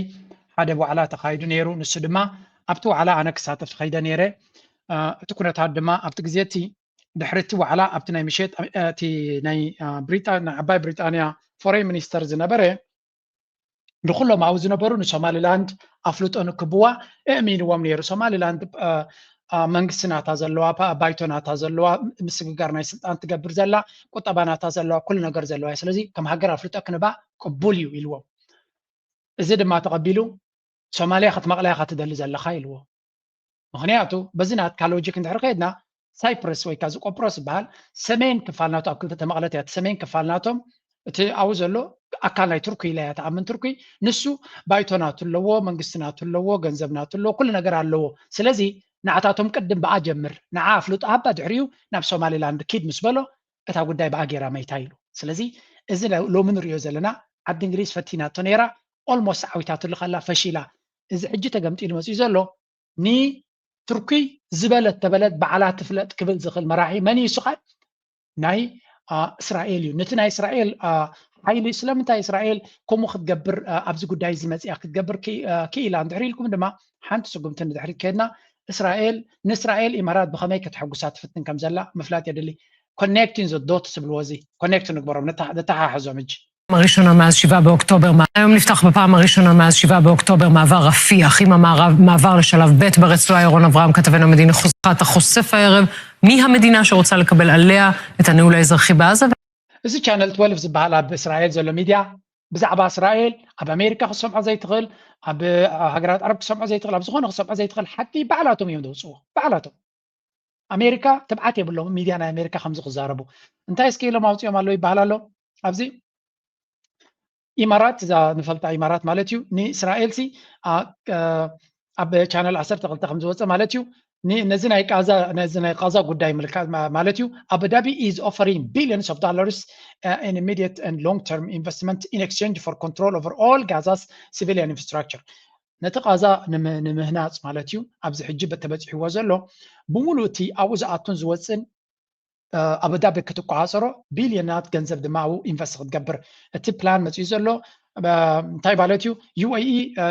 ነቲ ኩሉ ነገራት ኣብ ቃዛ ዝኣቱ ንግዲ ይኹን ማርኬትስ ይኹን ሎጂስቲክስ ይኹን ብሙሉእ ንሳ ክትቋፀሮ all goods ኩሉ እቲ ንብረት ዝመፅእ ድማ ካብ እስራኤል ክግዛእ ናይ እስራኤል ኮንትራክተርስ ክጥቀሙ ነቲ ህንፃ and 8 sites would be converted into Emirati Iran Logistics Runs. ስለዚ ብሙሉእ እቲ ኢማራት ነቲ ጋዛ ዝበሃል ዳርጋ ንሳ ኣመሓዳሪት ናቱ ንክትከውን ብዙሕ ገንዘብ ድማ ኣብኡ ኢንቨስት ክትገብር ምዃና ያነጊራ ዘላ እስራኤል officials say the government supports the move ከምኡ ድማ ነዚ ጉዳይ እዚ መንግስቲ ናይ እስራኤል ከም ዝድግፎ describing UAE as Gaza's future civilian patron ስለዚ ዳርጋ ተቆፃፃሪ ሲቪላዊ ተቆፃፃሪት ናይ ቃዛ ኢማራት ክትከውን ምዃና one official said the Emiratis are taking a risk and are willing to enter between Hamas legs ኣብቲ ናይ ሓማስ ቦታ ኣትዮም ነቲ ኩነታት ከብልዎ እዮም ዝፍትኑ ዘለው ስለዚ ኣብዚ ጉዳይ እዚ ኢማራት ብዙሕ ነገር ክትገብር ተበጊሳላ እናበሉ እዮም ዝዛረቡ ዘለው እዚ ንእስራኤል ብሙሉእ እቲ ኣብ ቃዛ ዝገብረቶ ኩነታት ከም ዝሕፀብን ከም ዝድምሰስን ንምግባር ኢማራት ብዙሕ ትሰርሕ ዘላ ብሚድያናታ ይኹን ብካልእ እስራኤላውያን ካብ ዓለም ኣብ ዝተነፀሉሉ ናብ ዱባይ ክትመፁ ትኽእሉ ወይ ናብ ኢማራት ክትመፁ ትኽእሉ ጥራይ ዘይኮነሲ ብፍሉይ ቦታታት ናቶም ኔይበርሁድ ክንህቦም ኢና ምሳና ብሓደ ኮይኖም ክነብሩ እዮም ኣብ ቤት ትምህርትታት ናትና እስራኤልን ኢማራትን ዘይፈላለየን ኢልና ክንምህር ኢና ንደቅና ብዙሕ ስጉምትታት እዮም ዝኸዱ ዘለው ስለዚ ኣቡዳቢ እቲ ኢማራት ማለት እዩ ምስ እስራኤል ዘለዎ ቅርበት መመሊሱ እናሓየለ ይኸይድ ኣሎ ክንዲዚ ዝኣክል ንቃዛ ዝኣክል ከምኡ ክገብረሎም ዝኽእል እንተኮይኑ እስራኤል ድማ ኢማራት ድማ ንእስራኤል በጃኸ ንሶማሊላንድ ኣፍልጦ ሂብካ ሽፋን ግበርብለ እንድሕር ኢላቶም ኦፍኮርስ ክገብሩላ እዮም ስለዚ እቲ ኣብ መንጎ እስራኤልን ኢማራትን ዘሎ ሽርክነት ክንዲ ምንታይ ዕምቆት ኣለዎ ካልኣይ ገፅ ንክልቲኦም ነዞም ክልቲኦም ሓንቲ ፀላኢት ኣላቶም ንኢማራትን ንእስራኤልን ንክልቲኦም ዓብይ ፀላኢ ኣለና ዝብልዎ መን እዩ ቀጠር እዩ ቅድሚ ሕጂ ዘጋጠመ ሓደ ፍሉይ ታሪካዊ ፍፃመ ክነግረኩም እየ ለንቀነ ኣብዚ ናይ እንታይ ክትብሎ ናይ ኤፕስቲን ፋይልስ ዝወፅእ ሓደ ኣገዳሲ ጉዳይ ኣሎ ኣብቲ ጉዳይ እቲ ድማ እንታይ ይብላ ኣሎ ኣብቲ ናይ 2017 ንቀጠር ክዓፅዋ ከለዉ ተረዳድዮም ኣሜሪካ ምስ ኢማራት እያ ነይራ እቲ ፕላን እስራኤልን ኢማራትን እዮም ገይሮሞ ንስዑድያ ግን መሐመድ ቢን ሰልማን ሓድሽ ስለዝነበረ ንእሽተይ ስለዝነበረ ኣታሊሎሞ ብሽም ስዑድያ ከም ዝግበር ገይሮሞ እዩ ዝበሃል ዘሎ ስለዚ ንቀጠር ክቀትልዋ ወሲኖም እዮም ነይሮም ክቀትልዋ ጥራይ ዘይኮነስ ወታደራዊ ወራር ኣብ ቀጠር ንክግበር ነቲ መንግስቲ ጥራይ ዘይኮነስ ነቲ ሃገር ፋሕፋሕ ከብልዋ ተወሲኑ ነይሩ ኣብ መወዳእታ ዶናልድ ትራምፕ ሕራይ ኢሉ ነይሩ ተባሂሉ ኣብ መወዳእታ ነዛ ሃገር ከትሕና ዝኽኣለ መን እዮም ይብሉ ኣለዉ መጀመርያ ኢራን እያ ከተትሕና ክኢላ ክላ ኣየራ ከፊታ መግቢ ድማ በዓላ ካብ ኢራን መግቢ ማይን ኩሉ ስለ ዝዓፀውዎ መግቢ ማይን ኣብ ብነፈርታ ከም ዝኣቱ ምግባር እዛ ኢራን ሎሚ ብዙሕ ዝህንደሰላ ዘሎ ንቀጠር ንምድሓን ብዙሕ ተፃዊታ እያ ከምኡ ድማ ቱርኪ ሰራዊታ ኢትያ ወራር ናብ ቀጠር ክግበር ዝኽእል ክትከላኸል ከም ትኽእል ገይራ ማለት እዩ ስለዚ ኣብቲ እዋን እቲ ንቀጠር ንከትሕንዋ እዚ ከዓ ምስጢር ስለ ዝወፀ ጥራይ እቲ ምስጢር ናይ ሽዑ ሚኒስትር ጉዳያት ወፃኢ ዝነበረ ቲለርሰን ዝበሃል ናይ ዶናልድ ትራምፕ ማለት እዩ ሚኒስትር ጉዳያት ወፃኢ ናቱ ዝነበረ ነቲ ስጉምቲ ስለ ዘይደገፎ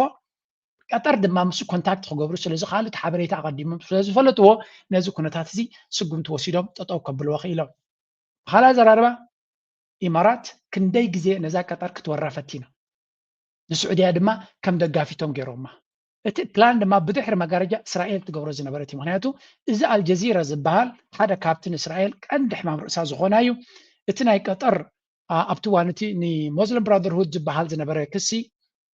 ብብዙሓት ሃገራት ከም ትፅላእ ገይርዋ እቲ አልጀዚራ ብብዙሓት ሃገራት ከም ትፅላእ ገይርዋ ስለዚ ኣብ ጎኒ ቀጠር ጠጠው ክብሉ ዝኽእሉ ኣዝዮም ውሕዳት እዮም ነይሮም እቲ ናይ ቀጠር መርሕነት ግን ብዝከኣለ መንገዲ ካብዚ ፈተና እዚ ክወፅእ ምኽኣሉን ካብዚ ፈተና ዝወፅኡ ሎሚ ነቲ ኩነታት ኣብ ጎኒ ስዑድያ ኮይኑ ኣብ ጎኒ ቱርኪ ኮይኑ ኣብ ጎኒ ካልኦት ኮይኑ ንዋሽንግተን እውን ትክክለኛ ኢንቨስትመንት እናገበረ ንእስራኤል ዓብ ቻለንጅ ዝገብራ ዘሎ ንሱ እዩ ስለዚ ኣብቲ እዋን እቲ ከም ንሪኦ ዘለና ካብ ቀርኒ ኣፍሪቃ ጥራይ ኣይኮነሲ ኢቭን ነቲ ቀጠር ዝበሃል ከም ሃገር ከም ዘይህሉ ንክገብርዎ ሓደ ዓቢ ውሳነ ተገይሩ ከም ዝነበረ ኣብዚ እውን ኣለኩም እቲ ዶኩመንታት ወፂሎ ክንዲ ምንታይ ስራሕ ተሰሪሑ ከም ዝነበረ ኢና ንርኢ ዘለና ስለዚ እንታይ ኢና ክንሪኢኩም እዘን ሃገራት ዓረብ ኣብ መንጎአን ዘለዎን ህልቕ ንበይን እዩ ስለዚ ነቲ ኣብ ቀጠር ዝተፈተነ ሕጂ እንታይ ክገብሩ ጀሚሮም ኣለዎ ኣብ መንጎ ቀጠርን ስዑድያን ባእሲ ንክገብሩ ዝገብርዎ ዘሎ ከሪአኩም እየ ኣዲስ ገይም ብማዕዱ ኮይና ክንሪኦ ከለና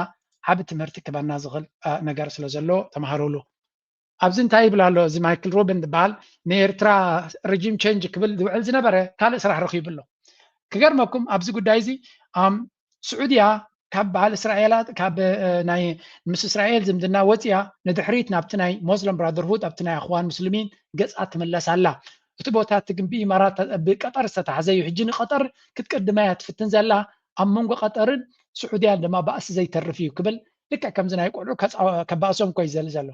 ንኢማራት ንኸድሕን ኢሉ ኣብ መንጎ ቀጠርን ስዑድያን ዘሎ ዝምድና ንምብታኽ ሓደ ነዊሕ ኣርቲክል ፅሒፍ ኣሎ ስለዚ እንታይ ይብላ ኣሎ ኣብ ሚድያ ናይ ስዑድያ ብዙሕ ግዜ ፀረ እስራኤል ስራሕ ይስራሕ ኣሎ ብዝተፈላለየ መንገዲ ድማ ንህዝቢ ስዑድያ ብተደጋጋሚ እዚ ድማ ብሰንኪቲ ድኽመት ናይ መርሕነት ናይ መሐመድ ቢን ሰልማን ምዃኑ ዝገልጽ ማለት እዩ አንቲሰሜቲክ ብዙሕ ዝኾነ ስራሕ ይግበር ከም ዘሎ ይዛረብ ኣብቲ መንጎ ኣርቲክል ናቱ ኣብነት መን እስከ የምፅእ ኣነ እኳ ተገሪመ ዘለኹ ኣበየ ለመሲልኩም ይናረብ ቢኮት ቀጠር ሳውዲ ኣብ መንጎኦም ዘሎ ባእሲ እናበለ እዚ ግን ከምቲ ኤርትራ ዋይል ናይ ኤርትራ ናይ ኢትዮጵያን ኢሉ ከም ኣብነት ኣብ ዝምፅእዎ ኣሎ ስለዚ ኩሉ ግዜ ዕላማ ናይ ኤርትራ ንምስይጣን ስለ ዘሎ ኣበየ ለመሲልኩም ያ ኣብዚኣ ላዓል ዘላ ሳውዲ አረቢያ turned toward a Muslim Brotherhood may appease Qatar and offend the United Arab Emirates but Qatar will not reap the benefit. In many ways, the relationship between Saudi Arabia and Qatar is similar to that between Eritrea and Ethiopia. ስለዚ እዚ ኣብ መንጎ ቀጠርን ስዑድያን ዝግበር ዘሎ ዝምድና ብገለገለ ከምቲ ናይ ኤርትራን ኢትዮጵያን ኣብ 2019 ማዕቢሉ ዝነበረ እዩ ብኡ ገይሩ ድማ ንአብይ ኣሕመድ ነቲ ናይ ኢትዮጵያ ኖቤል ፕራይስ ከም ዝውሃብ ዝገበሮ ማለት እዩ ግን but the peace was not fully established because Eritrean dictator Isaias Afwerki refused to accept Abiy on equal footing, seeing his neighbor as a younger brother and at best and at worst a rising intruder. ስለዚ እንታይ ዝብል ዘሎ ልክዕ እቲ ዝምድና ኣብ መንጎ ክልቲኦም ዝነበረ ኣብ መንጎ ኤርትራ ኢትዮጵያን ዝነበረ ኣብ መንጎ ዓብን ፕሬዚደንት ኢሳያስን ዝነበረ ኣብቲ መጀመርያ ብሓደ ሰሪዑ ድሕሪ ቅሩብ ግን ፕሬዚደንት ኤርትራ ንኣቢይ ማዕሪኡ ክሪኦ ስለዘይከኣለ ከም ሓደ ንእሽተይ ሕጂ ዝጉብዝ ዘሎ እምበር ከም ማዕሪኡ ክሪኦ ስለዘይከኣለ ኣብቅዑ ይብል ብግምጣሉ እቲ ዝምድና ናይ ክልቲኦም ብጥልመት ናይ አብይ ኣሕመድ ንኤርትራ እናሓገዘቶ ኮላ ብድሕሪት ከይዱ ኣብ ሲሸልስን ኣብ ካልእን ንኤርትራ ንምህራምን ኣብ ኤርትራ ስጉምቲ ንምውሳድን ይሰርሕ ከም ዝነበሮ ስለዝፈለጡ ባሕሪ ናይ ኤርትራ ብንግዲ ዘይኮነ ናይ ልኡላዊ ኣብ ደገ ባሕሪ ይደሊ ከም ዘሎ ስለዝፈለጡ እዩ መይቱ ግን እንታይ ይገብር ኣሎ ኣብቲ ፕላትፎርም ናይ ስዑድያን ናይ ቀጠርን ዝርዩ ዝነበሩ ዘንብቡ ዘሎ ብዓረቢ ይፅሒፍዋ ብእንግሊሽን ብዓረብን ገይሩ ኣብቲ ኦድየንስ ናይ ኤርትራ ክፋእ ናይ ኣቢ ድማ ጥልመት ኣቢ ንምንታይ ከን ኣቢ ይውድሶ ኣሎ ኣቢ ምስ ኢማራት ስለ ዘሎ ስለዚ ከም ትሪእዎ ዘለኹም እዚኣቶም ንዓና ኣብ ኩሉ መዳያት ዋላ እኳ ኣብ ኩሉ መዳይ ንዓና ንምፅላም ዝደልዩ እንትኾኑ ሎሚ ግን እቲ ዝገጥሞም ዘሎ ሓይሊ ከምኣቶም ሓይሊ ዘለዎ ገንዘብ ዘለዎ ፅልዋ ዘለዎ ኢንፍሉወንስ ዘለዎ ስለዝኾነ ንዓኻትኩም ይኽበትኩም ክንብሎም ንኽእል ብሓፈሻ እንታይ ከሪእኩም ደለየ ኣብዚ እዋን እዚ ብዙሕ ነገር ብብዙሕ መንገዲ ኢና ንሰምዕ ዘለና ብፍላይ እዚ ማይክል ሮቢን ብቀዳማይ ሓደ ስዑድያዊ መጠንቀቕታ ሂቦ ነይሩ እንታይ ዝዘል ዘሎ እዞም ስዑድያውያ እዚ ናይ ጋልፍ ስቴትስ ብነገስታት ዝመሓደሩ እቶም ነገስታት ኣብ ፐርሶናሊቲ ናቶም እዩ ዝምርኮስ ምሕደራ መሐመድ ቢን ሰልማን ምናልባት ኣብቲ መጀመርያ ናይ ስምዒታዊ ምንቅስቃሳት ይገብር ነይሩ ኸውን እዩ ኣብዚ እዋን እዚ ዝኸዶ ዘሎ መንገዲ ኩሉ ሰብ እዩ ዝቕበሎን ዝድግፎን ዘሎ ምክንያቱ ሃገራት ከፍርስ ደሊ የለን ሃገራት ንክሓውያ ፀጥታ ናተንን ልኡላውነት ናተንን ውሽጣዊ ሓድነት ናተንን ክሕየል እዩ ዝፍጥር ዘሎ ብግምጣሉ ሃገራት ዘፈራርስ ዘሎ ንኢማራት ንዕዩ ክከላኸል መፅኡ ዘሎ እዚ ሰብ እዚ ነቶም ደለይቲ ፍትሒና ባህልቲ ናይ ኤርትራ እዚ እዩ ከማኽሮም ዝውዕል ኢማጅን ርስሓት ናይ ሓንጎሉ ኣብዚ ፀሓይ ወቂዕዎ ዘሎ ሓሶት ኢማራታይ ትገብር ኣላ ኩሉ ሰብ ኣብ ዝፈልጦ ንዳዓ መሰሪዕ ክሕግዝ ነቲ ሰራዊት ሱዳንን ንመንግስቲ ሱዳንን ድማ ለይትን መዓልትን ከዳኽም ዝውዕል ዘሎ ንዑ ክሕግዝ እዩ ኣብዚ መፅኡ ዘሎ ንኢማራት ንምድሓን ኣብቲ ዋሽንግተን ፅልዋ ናታ ንምሕያል ብርቱዕ ዝኾነ ናይ ሚድያ ውግእ ዝካየድ ዘሎ ኣብ መንጎ ስዑድያን ኢማራትን ኢማራት ድማ ብናይ እስራኤል ደገፍቲ ብናይ ካልኦትን ኣብ ዋሽንግተን ብዙሕ ሎቢ ዝግበር ዘሎ ስቲል ግን ስዑድያ ፅቡቅ ዝኾነ ዲፕሎማሲ ምስ ኩሎም ኣብቲ ከባቢ ዘሎ ምስ ካልኦትን ትገብር ኣላ ኣብ ጉዳይ ናይ ሱዳን ድማ ኣገይን ኣሜሪካ ዝያዳ ንስዑድያ ክትቅበል መሪፃ ኣላ ምክንያቱ ኣብ ባይታ ዝረአ ዘሎ ለውጢ ስዑድያ እያ ትፈጥሮ ዘላ ስለዚ ሓደ ካብቲ ንሪኦ ዘለና ድማ this is what's happening right now. Sudanese Airways passenger plane touched down on the newly resurfaced runway of Khartoum International Airport on Sunday. 160 passengers from Port Sudan were on board. They were a mix of government employees and students, and once the cabin doors opened, celebrations echoed all the way into the airport. Today, we are back with our strength. We are back with the sacrifices of our heroes. እንታይ ኢና ንርኢ ዘለና እዚ መስተንክራዊ ትርኢት ኢና ንርኢ ዘለና ካርቱም ኤርፖርት ቅድሚ 2 ዓመት ዲቕ ዝበለ ናይ ኩናትን ናይ ዕንወትን ጥዋዕዋዕ ኢሉ ዝነበረ ኤርፖርት ኣብ ውሽጢ እዚን ሕደት ኣዋርሕ ናብ ካርቱም ካብ ዝቋፀሩ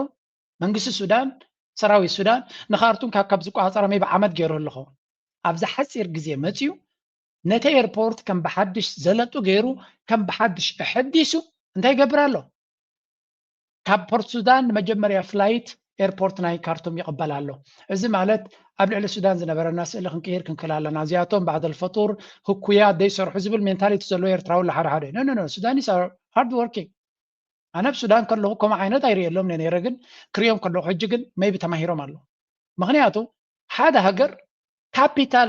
ርእሲ ከተማ ናቱ ከባቢ 67% ቁጠባ ናይ ሱዳን ዝሓዘ ካብኡ ተሰጉጉ ኢንፍራስትራክቸር ናቱ ዓንዩ ዝነበረ ፖርት ሱዳን ከይዱ ነይሩ ፀኒሑ ካብኡ መፅዩ ነዚ ዓይነት ብቕልጣፈ ለውጢ ክገብር ዝኻለ ብሓቂ ኣገልናዕ ክበሃል ይግባእ እቲ መንግስቲ ማለት እዩ ነቲ ህዝቢ ሱዳን ድማ እንኳ ኣብ ዝብቅዓካ ክንብሎ ኩሉ ግዜ ከምዚ ኮይኑ ተሳቂዩ ሽግር ኣለዎ ጥራይ ደይኮነ ተስፋ ናይ ለውጢ ምግባር ድማ ንርኢ ኣለና ቅድሚ 2 መዓልታት ድዮ ካብዛ ቪድዮ እዚኣ ዘርእየኩም ዘለኹ ፕሬዚደንት አልቡርሃን እንታይ ኢሉ ነይሩ ህዝቢ ሱዳን ካብ ዘለኻዮ ምፃእ ዓድኻ ሃገርካ ህነፅ ንዓኻ ያፅበ ዘላ ዋዕንያ ኣላ ወሽግር መፅይዋ ኣሎ መፃእ ዓድኻ ህነፅ ይብሎም ኣሎ ስለዚ ዲያስፖራ ዘለኻ ዲኻ ኣብ ኣፍሪካ ዘለኻ ዲኻ ኣብ ኤሮጳ ዘለኻ ኣሜሪካ ዘለኻ መፅኢኹም ዓድኹም ህነፅ ይብሎም ኣሎ እቲ ህዝቢ ድማ ከም ትሪእዎ ዘለኹም ዓብዪ ኢንቱዚያዝም ወይ እውን ተስፋ ዘለዎ ኩነታት come back better than before and it will be much better in the future. After government forces regained control of Khartoum from the RSF last March, they slowly began rebuilding the capital, with the airport a top priority. The country's Ministry of Transport says the conflict caused an estimated $2.7 billion in losses to Sudan's aviation sector. Initial reports suggested 6 aircrafts at the Khartoum airport were lost, but satellite analysis by the Sanad Verification Agency say around 50 planes were destroyed. مسكينة السودان كم تريور لهم كسب 5 نفرتي بساتلايت كم زر زلو كسب 5 نفرتي ناي السودان أبتي إيربورت كم زعنوا سلزي كبيت زخون عنوا زورو ده إيربورتنا نزارب زلنا سلزي السودان سدات انتاي كم زمثل شجر كم زلوا بزح نجر يوم مالو سلزي جي تمليسهم هجروم كهانسولو زغلو الدل تفتيرو لهم مالو أيوب هجروم سلامي هانسخونو ناي السودان صبغ دما أبزو channel يكون زبس حزب إيرترا ናይ ሱዳን ሰናይ ነገርን ፅቡቅ ነገርን ዝምነ ህዝቢ ስለ ዝኾነ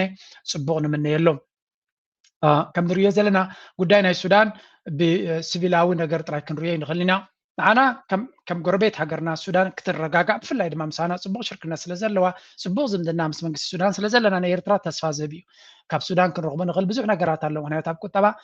ዝሓፅረና ነገራት ስለ ዘሎ ናይ ሱዳን ኣብ ቴክኖሎጂ ቅድሜና እዮም ولو كاب سكيورتي أصبحهم تجمع تلهم أب تكنولوجي كاب سودان كن مهارون خل كن وزن خل ويون كاب ولا كاب سودان كن ربحان خل بزعنا جرالو سلزم زجرابتنا تبغى قربتنا كلنا دلينا السودان دما كم إثيوبيا يكونون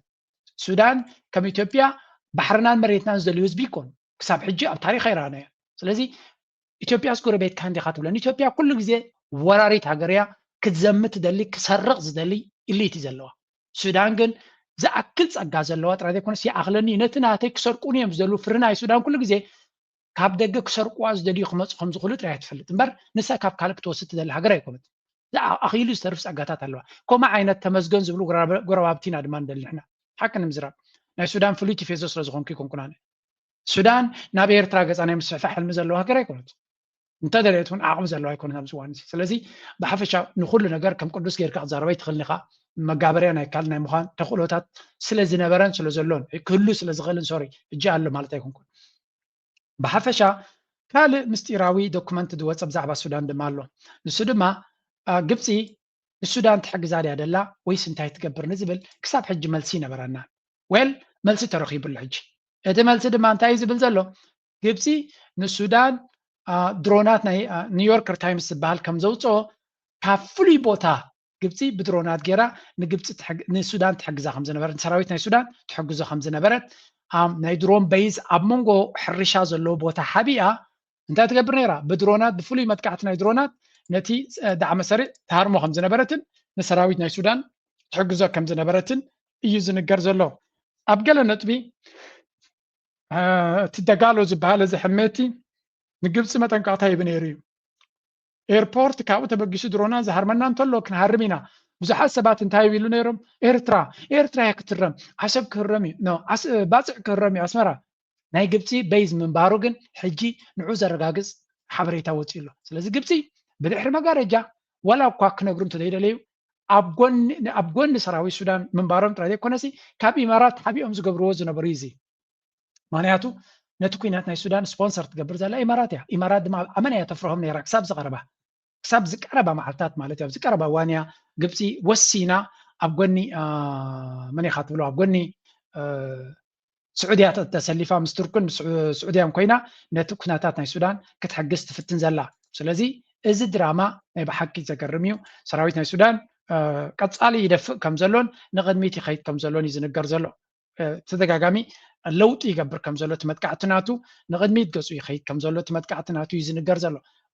እዚ ከዓ ናይቲ ኩሉ ኣብ ጎኑ ጠጠው ኢሎም ዘለዉ እዩ ኣብ ጎኒ መን ጠጠው ኢሎም ዘለዉ ኢና ንብል ዘለና ኣብ ጎኒ ሰራዊት ናይ ሱዳንን መንግስቲ ናይ ሱዳንን ብዓብዩ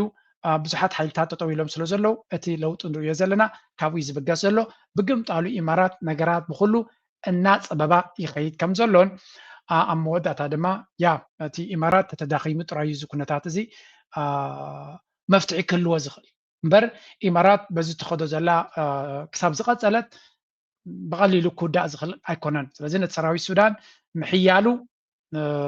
ዘረባ ዘየድልዮ ጉዳይ ወይ እውን ብዙሕ ላዕልን ታሕትን ኢልካ ክትዛረበሉ ዘገድደካ ጉዳይ ኣይኮነን ኢትስ ቨሪ ሲምፕል ሰራዊት ሱዳን እንተደይ ሓይሉ መንግስቲ ሱዳን እንተደይ ሓይሉ እቲ ኩነታት ክውዳእ ኣይክእልን እዩ ወላ እውን ኣብ ጣውላ ንምምፃእ እውን እንተኾነ ንሰራዊት ሱዳን ይሕይልካ እዩ ካብኡ ንእሽተይ ቅይር ኣቢልና ኣብ ሶማልያ እውን እቲ ናይ ኢማራት ጉዳይ ስለ ዘሎ ኣብዚ እውን ኣሎ እንታይ እዮም ዝብሉ ዘሎ ኣብዚ ከዓ ካልእ ሰራዊት ናይ ሱዳን እዚ ኣብ ሶማልያ ሓደ ዓብ ድራማ ኣጋጢሙ ኣለካ ይብሉ ኣለዉ እዚ ከዓ እንታይ እዩ እዚኦም ኢማራት ተቋፀሮም ክልተ መራሕቲ ናብ መቃዲሾ ምስቲ ፈደራል መንግስቲ ክራኸቡ ሓደ ሓበራዊ ርክብ ክካየድ ኣብ ዝሓሰበሉ ዓብ ወታደራዊ ዓቕሚ ሒዞም ክመፁ ስለ ዝፈተኑ እቲ መንግስቲ ድማ እቲ መንግስቲ ናይ ሶማልያ ፈደራል መንግስቲ ናይ ሶማልያ ካብቲ ኤርፖርት ነፈርቶም ክምለሳ ከም ዝኣገደ ይበሃል ኣሎ ክምለሳ ከም ዝወሰነ the confrontation occurred on the national consultation dialogue in Mogadishu which was meant to bring federal and state leaders together ስለዚ ኣብ ሶማልያ again ውሽጣዊ ዳይናሚክስ መመሊሱና ሓይለ ይቕፅል ከም ዘሎን እቶም ፌደራል ስቴትስ ኣብታ ሃገር ብዙሕ ፀገም ከም ዘለዎምን ኢማራት ድማ ዘይነዓቅ ኢድ ከም ዘለዋ ከም ትሪእዎ እዚ ሓሰን ሼክ ዝበሃል ድማ ናይ ብሓቂ ምናልባት ታቃልንኡ ክትገልፅ ትኽእል ወሽላክ ጥራይና ክንብሎ ንኽእል ምክንያቱ መርገፂ ይፍለጥን እዩ ምስ መን እዩ ዘሎ ኣይፍለጥን እዩ ምስ ቱርኪ ዓብ ዲል ኣለዎ ምስ ኢማራት ክራኸብ ፍትን ምስ ግብፂ ርክብ ክገብር ይፍትን ናብ ስዑድያ ናይ ዲፈንስ ዲል ክገብር እዩ ናብ ቀጠር ክኸይድ እዩ ሽዑ ናብ ኣዲስ ኣበባ ክኸይድ እዩ ስለዚ ዲፕሎማሲ ዲኻ ክትብሎ እዚ ወላ እንታይ መግለፂ ኢኻ ክትረኽበሉ ፈፂምካ ኣዝዩ ከቢድ ዝኾነ ኩነታት ኣብ ዘለወሉ ኣዝዩ ግዕዝይና ዝመስል ናብትን ድብልቕልቕልቕልቕ ዝበለ ሱዳን ንፁር ዝኾነ መርገፂ ሒዛ ትኸይድ ኣላ ፀላያ ፈሊጣ ፈተውታ ፈሊጣ ትኸይድ ኣላ ሶማልያ ግን መን እዩ ፈታዊ እዩ መን እዩ ፀላኢ እዩ ምስ መን እዩ ዘሎ ፅባሕ ዝቃየር መርገፂ እዩ ዘሎ ሶማላውያን ቶም ብዙሓት ኣብ ሚድያ ዝፅሕፉ ድማ በዚ ናይ መራሕዮም ኣካይዳ ኣዝዮም ምስተሰከፉ እዮም ምክንያቱ ኣብ ጉዳይ ናይ ሶማሊላንድ ፅቡቅ ከይድና ኣለና እናበሉ ከለዉ ደበላሽወሎም ስለ ዝመፅእ ንኣብነት ኣብ ሕብረት ኣፍሪቃ ዘሎ መራሒ ለንቀነ ብዛዕባ ሶማሊላንድ ዝበሎ ስምዑ global leader. I met him even before he becomes president, when he was vice president. And he has, what it takes to be a leader, a global leader. The development he achieved in China speaks for himself. for him. And I think that this is the illustration of real leadership. Leadership's oriented. ናይ ሕብረት ኣፍሪካ መራሒ ብዛዕባ መራሒ ናይ ቻይና ይዛረብ ዘሎ ፕሬዚደንት ሺ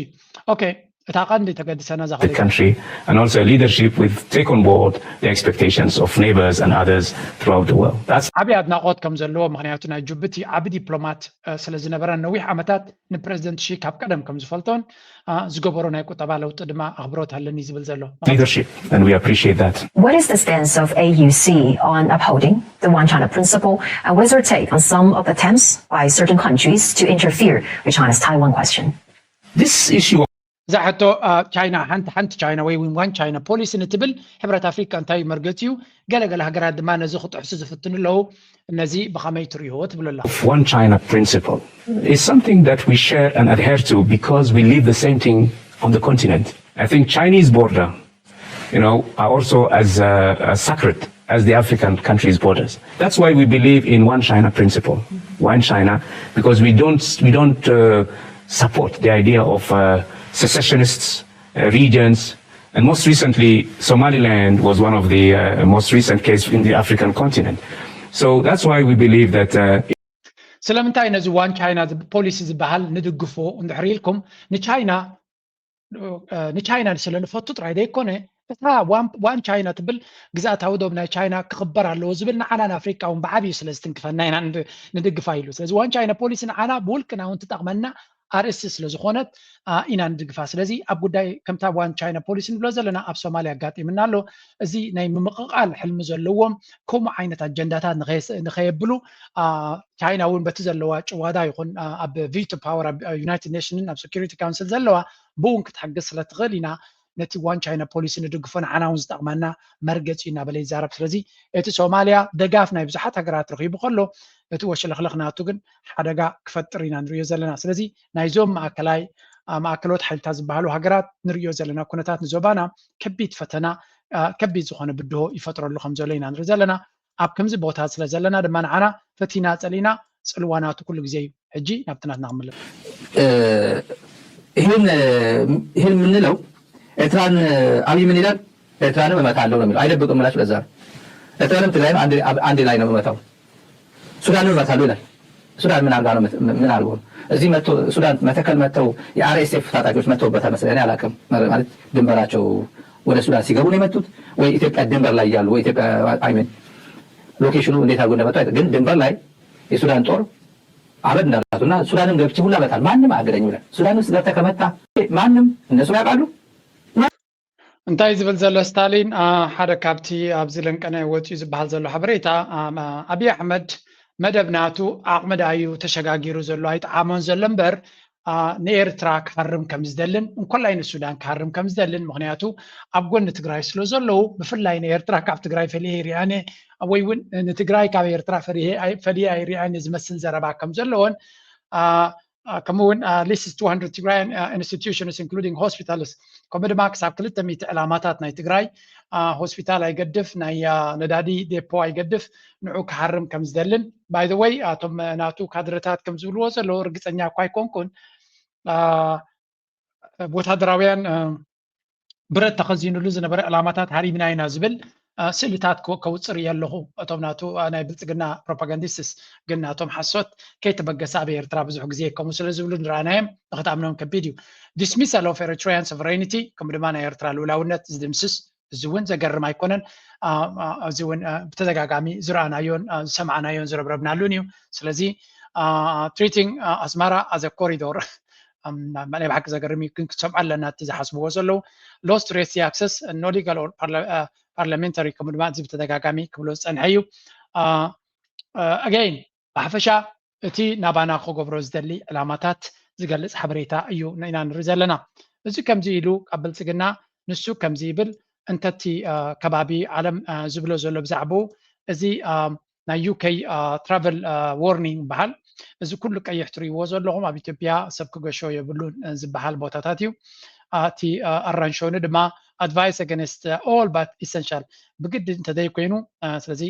ዝዓበየ ክፋል ናይ ኢትዮጵያ ሰብ ክገሾ ከም ዘይብሉ እዮም ዝነግሩ ዘለዉ ክልል ኣምሓራ ክልል ትግራይ ከምኡ ድማ ክልል ሶማል ናብ ዶብ ከምኡ ድማ بعبيو اتقطليا نبلو زلنا سلام زبال زل ولا كل رومو غامبيلا كالو كل اتيخا مالتي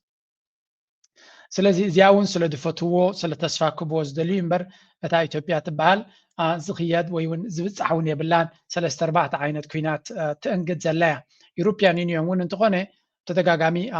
نو يونايتد نيشنز ون حدا متنقطع وورنينج هيبلو زها اتكونتا ايتوبيا زلو ايتوبيا اكبيد زخونه كم زلا risk of explosion risk خمون كتفنجر زخل risk ون كم زلوا يوم زارب زلو سلازي اب ايتوبيا برتع زخونه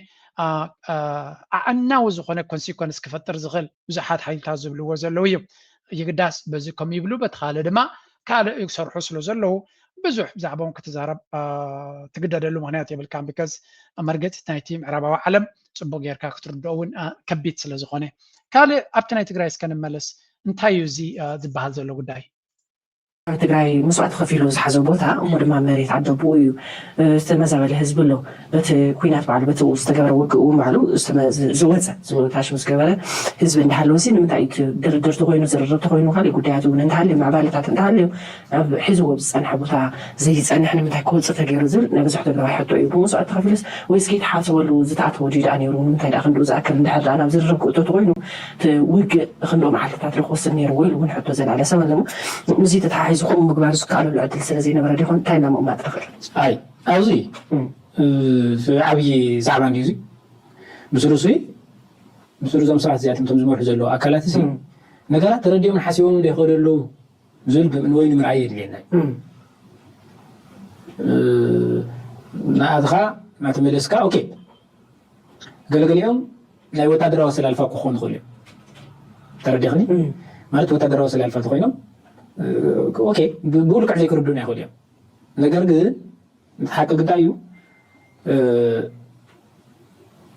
بسرعه ኩነታት ከመዩ ተገምጊሙ መንግስት ይሁን ትውድብ ሰራዊት ንትኩነታት ከመዩ ምድላዋት ዝገብረሉ ዘሎ بسرعه ውሽጣዊ ዓቅሚ ምእካብ ታይ ዝመስል ኢና ተሪና እዩ ምስሊ ዘትሕዘና በቃ ንሱ ሪና ታንተወት ምለክናና ማለት ጨጨራውን እኮ ሰጓይውን አጉርጓድ ያት ካው ጭንዶግነ አቃጺልካ ትክክል ይखाሉ ድማ እንደገና ከፍቱ ጉድጓድ ከምለት ይወጽ ተወጥቂቱ ይመቱ ማለት ስለዚህ ሓደ ጊዜ ንሓደ ህዝቢ መራሒ ዘድልዮ ከም ጨጨራ ይኸውን ቆይ ማለት አይ ማለት እዩ ሓሲቡ ፕላን ገይሩ ዝመርሖ የድልዮ ማለት እዩ መምራሕ ማለት እሱ እዩ ምስ ህዝቢ ማዕረም ሕሳብ ይኮነን መምራሕ ማለት ወይ ተሕቲ ህዝቢ ሕሳብ ይኮነን መምራሕ ማለት ተረዲኸኒ ስለዚህ نفط بوتان السو مسواتنا تخفيلي من محتاج يقول بس تزغني مسواتنا تزموت السبيليان بس تي ولا بايزوي بعفار زنبرة ولا بسلم تزنبرة تقدر وصل لفوق تغيير كوي تقول توعد حيل تقراوي تقراوي مالت حزكو حنت دغو بخدي بس كتردا تخلو العدل كله بايزوي زي قليل يكون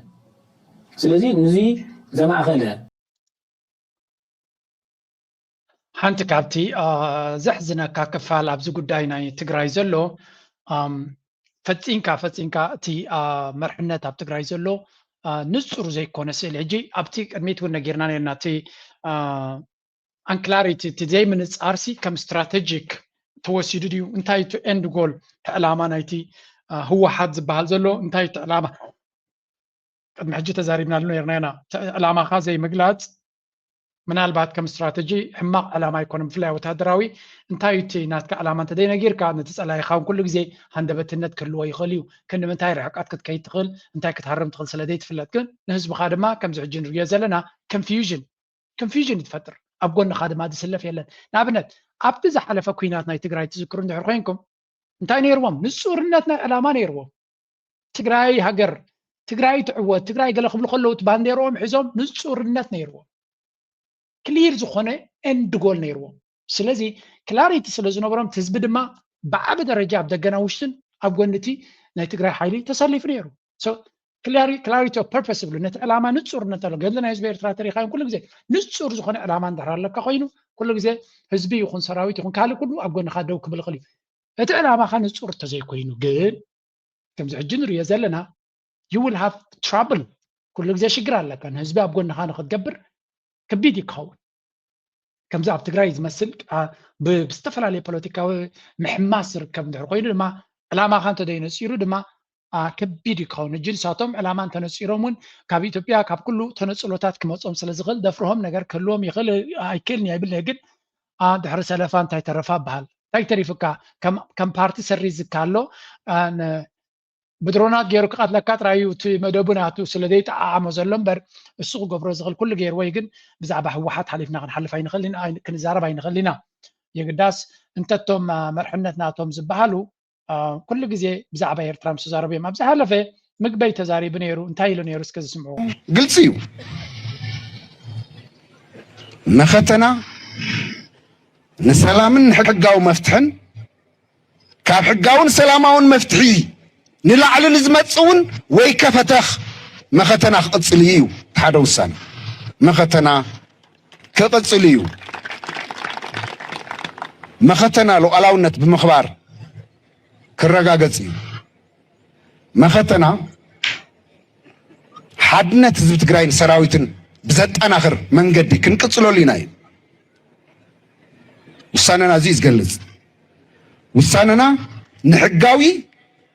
ሕገ መንግስታዊ ናይ ዝኽልልን ናይ ሰራዊት ሕገ ደንብን መሰረት ገይሩ እዩ ተወሲኑ ብኡ መሰረት ከዓ ክንከድ ኢና ከም ትሪእዎ እዚ ጉዳይ እዚ ማራ እዩ ኣጨናኒቕዎም ነይሩ ነቶም መራሕቲ ናይ ብልፅግና ኣብቲ እዋን እቲ ትዝክርዎ ተኮይንኩም ሓደ ካብቶም ኣብ ኣፉ ዝመፀ ዝዛረብ ምግበይ ሃይለ እጅ ብንሰጥ እኮ አይምሩንም ብሎ ሲናገር በሚዲያ ጓዶች ልከውልኝ ነበር። እኛ እንደ ምግበይ አይደለንም፣ አንክድም፣ አንሰብርም። ምግበይ ኃይለ እኮ ከፕሪቶሪያ በኋላ አዲስ አበባ መጥቶ ከኛ ጋር ተገናኝቶ በልቶ ጠጥቶ ውጭ ሀገር ልከነው ታክሞ መጥቷል። አታዝሲ አይሐፍርን ዲዩ ምግበይ ዲ ወላ ትግራይ ዲ ወላ ኤርትራ እኮ ቀደም መስኻ ከምዚ ሎሚ መነፀርን ገለን ከይገበርካ ከለኻ ማሪኾም ሒዞም ኣብ ልዕም ኣስዮም ከፈንዮም ከዮም ስለዚ ሓደ ብሓደ ኢኻ ዘለኻ እንድሕር ጌርካዮ ኮይንካ ንዑ ቀዳማይ ነገር ንዑ ኣይማርኽካዮ ናብ ኩናት ኣይኮንካ ማሪኽካዮ ውዕል ፕሪቶሪያ ተባሂልካ ስለተፈራረምካ ይመፅኡ ሃገሩ ስለዝኾነ ሃገርካ ይኮነ እንተልካ ካላርስቲ እዞም ሰባት እዚኣቶም ግን ፈፂንካ ናይ ታሪክ ኣሰር የብሎምን ብዛዕባ ናይ ዓዶም ትማል ዘጋጠመን ድሕር ደይ ታሪክ ዘይፈልጡ ኮይኖም ብዛዕባ ናይ ኤርትራ ክፈልጡ ወይ እውን ከስተብሉ ኢልና ምፅባይ ናትና ስንፍና ጥራይ ክኸውን ዝኽእል ነዚኣቶም ክፅበዮም የብልካን because they are just እዚኣ ትሪእዋ ዘለኹም እዮም እዚ ትማሊ ምሩኽ ዝነበረ ኣብ ትሕትዮም ባዕላቶም ማሪኾም ጥራይ ከይኮነስ ምሩኽ ንዝነበረ ኣምፅኦም ኣብ ሰራዊት እትዮም ስልጣን ከም ዝረክብ ዝገበርዎ እዮም ስለዚ እቲ ድፍረት ናቱ ወይ እውን እቲ ደረጃ ኩነታት ናቶም ናይ ብሓቂ ዘገርም እዩ ግን እቲ ኩነታትካ ከምኡ ስለ ዝኾነ ብዙሕ ክትዛረበሉ ትኽእል ነገር ኣይኮነን ስለዚ ካብዚ ቀፂልና ኣብ ዘለው ሓደ ገለ ካብቶም ቆለጭ ዘምፅኡካ ግን ስምዕዎም እስከ ሓጃ ይዎ ናይ ሱዳን ኩናት ተፈጢሩ ነው ሺሻ እዩ ኢሳያስ መቀባበለ ተዋር ብትሰልጠኒ ተዋጋእቲ ዝዋግኡ እውን ምቕራብ እዚ ግልፅ ኣይኮነን ብገንዘብ እዩ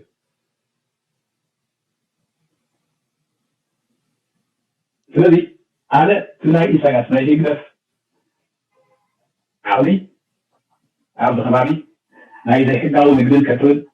ናይ ኩናትን ሽበራን ናይ ኩናትን ተሃዋኽን ዋና መሳለጥያ ኮርፖሬሽን እዩ ካብዚ ድማ ብዙሕ ገንዘብ ይረክብ እዩ ስለዚ ፍፁም ተዋድድ እንተለዎ ብነፃ ዝገብሮ ከይመስለኩም ናይ ባዕሉ ዕላማ ኳላ እንተሃለዎ ክምወሉ እዩ ዝገብሮ ታዕሊም ዝዘቕረቦ ጥይትን ደረጃ ገንዘብ ክረኽበሉ እዩ ስለዚ ኣብ ኢትዮጵያ ኣብ ከባቢና ናይ ዞም ሓያላትን ሃብታማትን ጉዳይ ፈፃም ብምዃን ቀጥታዊ ወታደራዊ ግልጋሎት ኣቕራቢ ብምዃን ስምወለሉ እቲ ዝለመዶ ኣብ ኩናትን ፀጥታዊ ዕግርግርን ቢዝነስ ምስራሕን ምትራሕን ክሰርሓሉ ከምዚኣ ትሪእዎም ዘለኹም ኣክንዳ ጉዳዮም ኣተኪርካ ምኻድ እቲ ኩነታት ምስ ኤርትራ ዘይራኸብ ክነሱ ወላ እውን ምስ ኤርትራ እንተተራኸበ ኤርትራ ዲሳይሲቭ ሮል ወይ ወሳኒ ኩነታት ትፃወት የላን ምክንያቱ ኣብቲ ኩናት ተሳታፊ ስለ ዘይኮነት ግን ኩላቶም እቶም ኤሊት ናይ ትግራይ ዝበሃሉ ፀገሞም ክንዲ ኣብ ብዛዕባ ጉዳይ ናይ ፀገሞም ዝዛረቡ ጉዳይ ናይ ኤርትራ ክዛረቡ እዩ ዝቐለሎም ምናልባት ኣብ ሚድያ እቲ ናይ ኤርትራ እንተተዘሪብካ ጥራዩ ዝረኣየልካ ወይ እውን ኣቓልቦ ትረክብ ምክንያቱ ነቲ ጉዳይ ናቶም ብዙሕ ዝግደሰሉ ስለዘየለ ኢሎም ድዮም ዝሓስቡ ክርዳኣና ይክእልኒ ግን ከም ንሪኦ ዘለና ብተደጋጋሚ ሓደ ዓይነት ባህሪ ኢኻ ትርኢ ዝደጋገም ስለዝኾነ ድማ የሰልችወካ በዓል እዚ ኩሉ ግዜ ቄናን ዘረባ ክዛረቡ እቶም ካልኦት ድማ ኣብ ኤርትራ ዘለዎም ፍቅሪ ፍልይ ዝበለ እዩ። ከአስመራ አልተመለሰም። አሁንም ኤርትራ ነው ያለው። ከኤርትራ መውጣት አልቻለም ብቻ ሳይሆን የመመለስ ፍላጎትም የለውም ለጊዜው። አተቱ ሰባት አታዚዮም ሲታይና ክንሰምዕ ወላ እኳዩ ወላ ይርዳእና ዘሎ ድሓን በዚህ እስከ ንስማዕካ ኃይሎች ክሬዲት ሊሰጣቸው የሚገባና በግልጽ መታወቅ ያለበት በዚህ ናይ ሰማዕኩም ኣብዚ ነቲ ዘበነ ካሴ ዝበሃል እዚ ናይ ፋኖ ሓድነት ምስ ገበሩ ሓደ ገለ ካብቶም ዓበይቲ መራሕቲ ኮይኑ ዘሎ እዩ ናቱ ግንባር ድማ ተዝሓየለ እዩ እቲ ኩሉ ግዜ ስለ ዝሕይል ኤርትራ ትሕግዞም ኤርትራ ብቐረባ ዝሰርሕ ዘሎ እዩ ዝብል ክስ ኣሎ ሕጂ ድማ ኤርትራ ከይዱ ካብ ኤርትራ ክምለስ ኣይደለየን እዮም ዝብሉ ዘሎ እምበኣር ንሱ ከይሃለወ ፋኖ በል ዝብለኩም ዘሎ ወይነ ጉድ ናይዚኣቶም ጉድ ኣይውዳእን እዩ ዝኾነ ናይ መወዳእታ ነዚኣ ሰሚዕና ክንውዲና ዓይነት እያ እዚኣ እዚ ኢንጂነር ይልቃል ሓደ ካብቶም ዝብልዑ ናቶም እዩ ኃይሎች ክሬዲት ሊሰጣቸው የሚገባና በግልጽ መታወቅ ያለበት መጥፎ በሆኑ ጊዜ ባስቸገሩን ጊዜ እስካሁን ባለችው ሰዓት ድረስ ታግለናቸዋል መሳይ ምንም ጥያቄ የለውም አይደለም ፋቶችን ነገር ግን ያን ባላቸው ጊዜ አማራን አብረን እንውጋው ሲላቸው አንፈልግም ብለውታል። አማራን አብይ መውጋት እርግጥ ነው አይደለም ግን አማራን በመውጋት ረገድ የትግራይ ኃይሎች አልተባበሩት። ያ የሆነው የትግራይ ኃይሎች ጊዜያዊ ቅሬታ ስለሌላቸው አይደለም። የአብይ ትናንት ከመሃላቸው የወጣ ኩታራ መጫወቻ ሆነው ከአማራ ህዝብ ጋር በዘላቂው መጣላት እንደሌለባቸው ትምህርት ስለወሰዱ ነው። ለዚህ እውቅና መስጠት ያስፈልጋል። በሌላው ግን ደግሞ በተግባር ያየነው በኤርትራ ላይ ጦርነት ለማወጅ ጠዋት ማታ ያለ መታከት እያወራ እንደሆነ አይተናል አይደለም። በኤርትራና በትግራይ በኩል ያለውን ቁስል ተጠቅሞ ኤርትራን ለመውረር እንደፈለገ ወታደሮቹም እሱም ፖለቲከኞችም የፌስቡክ እንታይ ዝብል ዘሎ ንተጋሩ ብፍላይ ንህወሓት ድማ ኣኽብሮት ክንቦም ዘለና እዩ ዝብል ዘሎ ኣብቲ ግዜ ዝተዳኸሙሉ ወይ እውን ብሕማቕ መንገዲ ተዳኺሞም ላብ ዝነበሩ ኣቢ ድሕሪ ውዕል ፕሪቶርያ ንኣምሓራ ንክሃርም ሓግዙኒ ኢልዎም እዩ ሽግሮምን ከምኡ እውን ቂምታ ስለ ዝነበሮም ፅልእ ስለ ዝነበሮም ኣብ ልዕሊ ኣምሓራ ክገብርዎ ዘይክእሉ ወይ እውን ረብሓ ይነበሮውን ማለት ኣይኮነን ግን ምስ ኣቢ ኮይንካ ንኣምሓራ ብምህራም ኣብቲ እዋን እቲ ፅባሕ ንጎ እንታይ ክመፆም ከም ዝኽእል እዚ ኣቢ ዝበሃል ሎሚ ንዓታቶም ተጠቂሙ ከመይ ክጉሕፎም ከም ዝኽእል ስለተረድኡ እምበይ ኣይንሓብርን ንሕና ህዝብና ቆሲሉ የጃብ ኩናት ኣይናቱና ኢሎሞ ልክዕ ከምኡውን ንኤርትራ ክሃርመሎም ምስኡ ኮይኖም ንክሃርሙ ነቲ ዝነበረ ፅልኢ ተጠቂሙ ኣንፃር ሓትሕት ከበኣሶም ፈቲኑ ኣብኡ ናብዮም እዚ እውን ኣኽብሮት ክወሃቦም ይግባእ ሬኮግናይዝ ክንገብሮ ይግባእ ብምባል እዩ ዝምልስ ትክክል ዘረባ እዚ ነዚ ኣስተውዒልካ እንድሕሪኻዮ ድማ ኩሉ ነገር በቦቱ ይሕዘልካ ካብዚ ሕጂ ናብ ናይ ኤርትራ ክንከይድ ኢና እስኪ ሓንቲ ቪድዮ ለንቀነ ዝረኸብኳ ከስማዓኩም Nationals living in Rwanda, they are satisfied with the way the government is making sure that they find it easier for them to work in the country, and they also commend the daily coexistence and good relations they enjoy with Rwandans. We have more of the details coming from Enora. ከም ዝትሪእዎ ዘለኹም ኤርትራውያን ተቐማጦ ናይ ሩዋንዳ ሓደ ኤርትራዊ ፖስት ገይርዋ ነይሩ ኤርትራውያን ተቐማጦ ናይ ሩዋንዳ በቲ መንግስቲ ዝገብረሎም ኩነታት ዕጉባት ምዃኖምን ፅቡቅ ዝኾነ ለውጢ ኣብቲ ቁጠባ ይገብሩ ከም ዘለውን ዝገልፅ ሪፖርት ኣምፅኦም ነይሮም እዚያስ ከስምዕዎ ድሓና ኤርትራዊ is an Eritrean national who has lived in Rwanda for over 10 years, where he is engaged in construction activities. He has recently launched a construction project worth $20 million, which is being implemented in Gasabo district. Among the things he appreciates most is the good cooperation he enjoys with Rwandans, which led him to decide to settle permanently in Rwanda. Noticed that Rwanda was growing very fast. First time I saw Rwanda was 2007, and second time I came for my friend's wedding in 2011. And in these 4 years, what I saw was incredible. The country was growing very fast. It was expanding. So we kind of. ከም ትሪእዎ ዘለኹም እዚ ኤርትራዊው ኣብ ተዓዲ ኣብ ፅቡቅ ደረጃ ዝኸይድ ዘሎ ምዃኑን መጀመርያ 2006 ኣቢሉ ምስ መፀ ሽዑ ይርኢዋ ኣብ 2011 ንመርዓ ናይ ቤተሰቡ ምስ ከደ ድማ እቲ ዓዲ ከመይ ኢላ ብቕልጡፍ ከም ትምዕብል ዘላ ስለ ዝረኣየ ኣብቲ ዓዲ ክሰርሕ ጀሚሩ ከም ዝትሪእዎ ዘለኹም ብዙሓት ኤርትራውያን እዮም ኣብዚ ዝዛረቡ ዘለው We went back with a positive image of Rwanda. Good experience to work with, so it's good. I mean, above all, I mean, for me, it's excellent. Rwanda education, specifically speaking of Kepler, what I can say is my degree, the Bachelor of Science. ከም ትሪእዎም ዘለኹም ኤርትራውያን ኣብዚ ዓዲ እዚ ዓብዪ ኣስተዋፅኦ እዮም ዝገብሩ ዘለው ስለዚ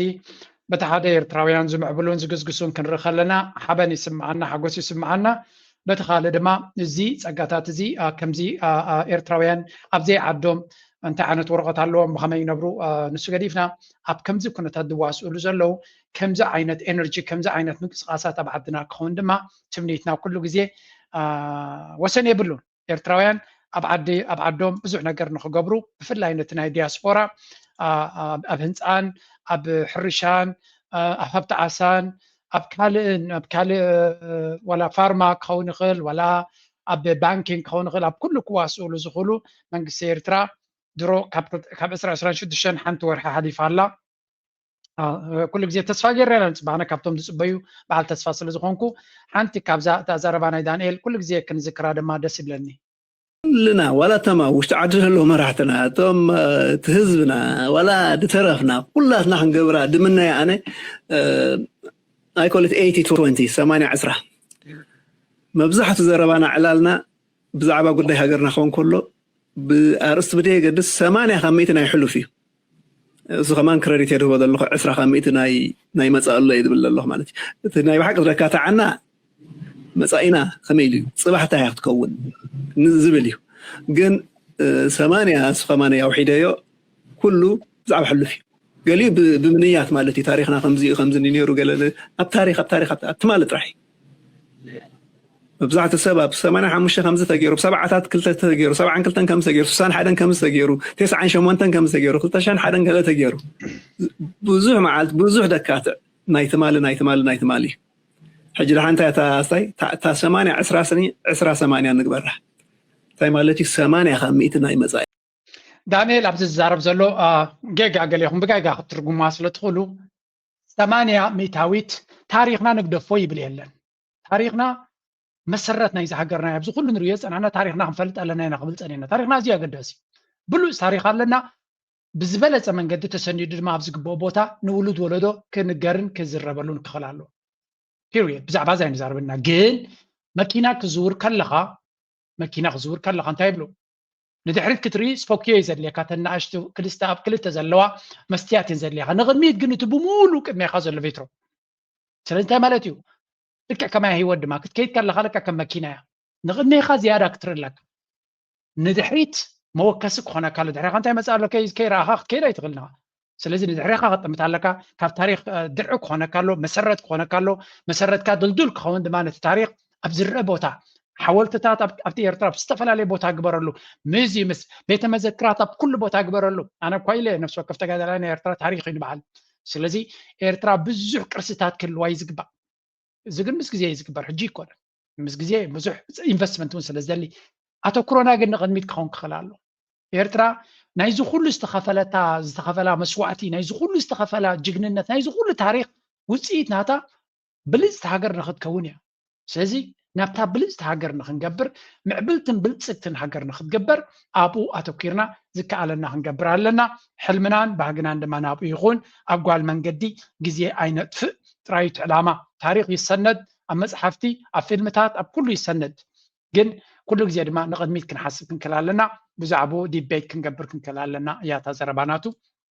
نعيب خو متردياتني ناتكم رديد دما أبتحتك سمع دلي أهلو مارس أبز غدي لايك مقبار شير مقبار يتوغ من حسابكم مقرفنا بالكو مزيخ قد فكم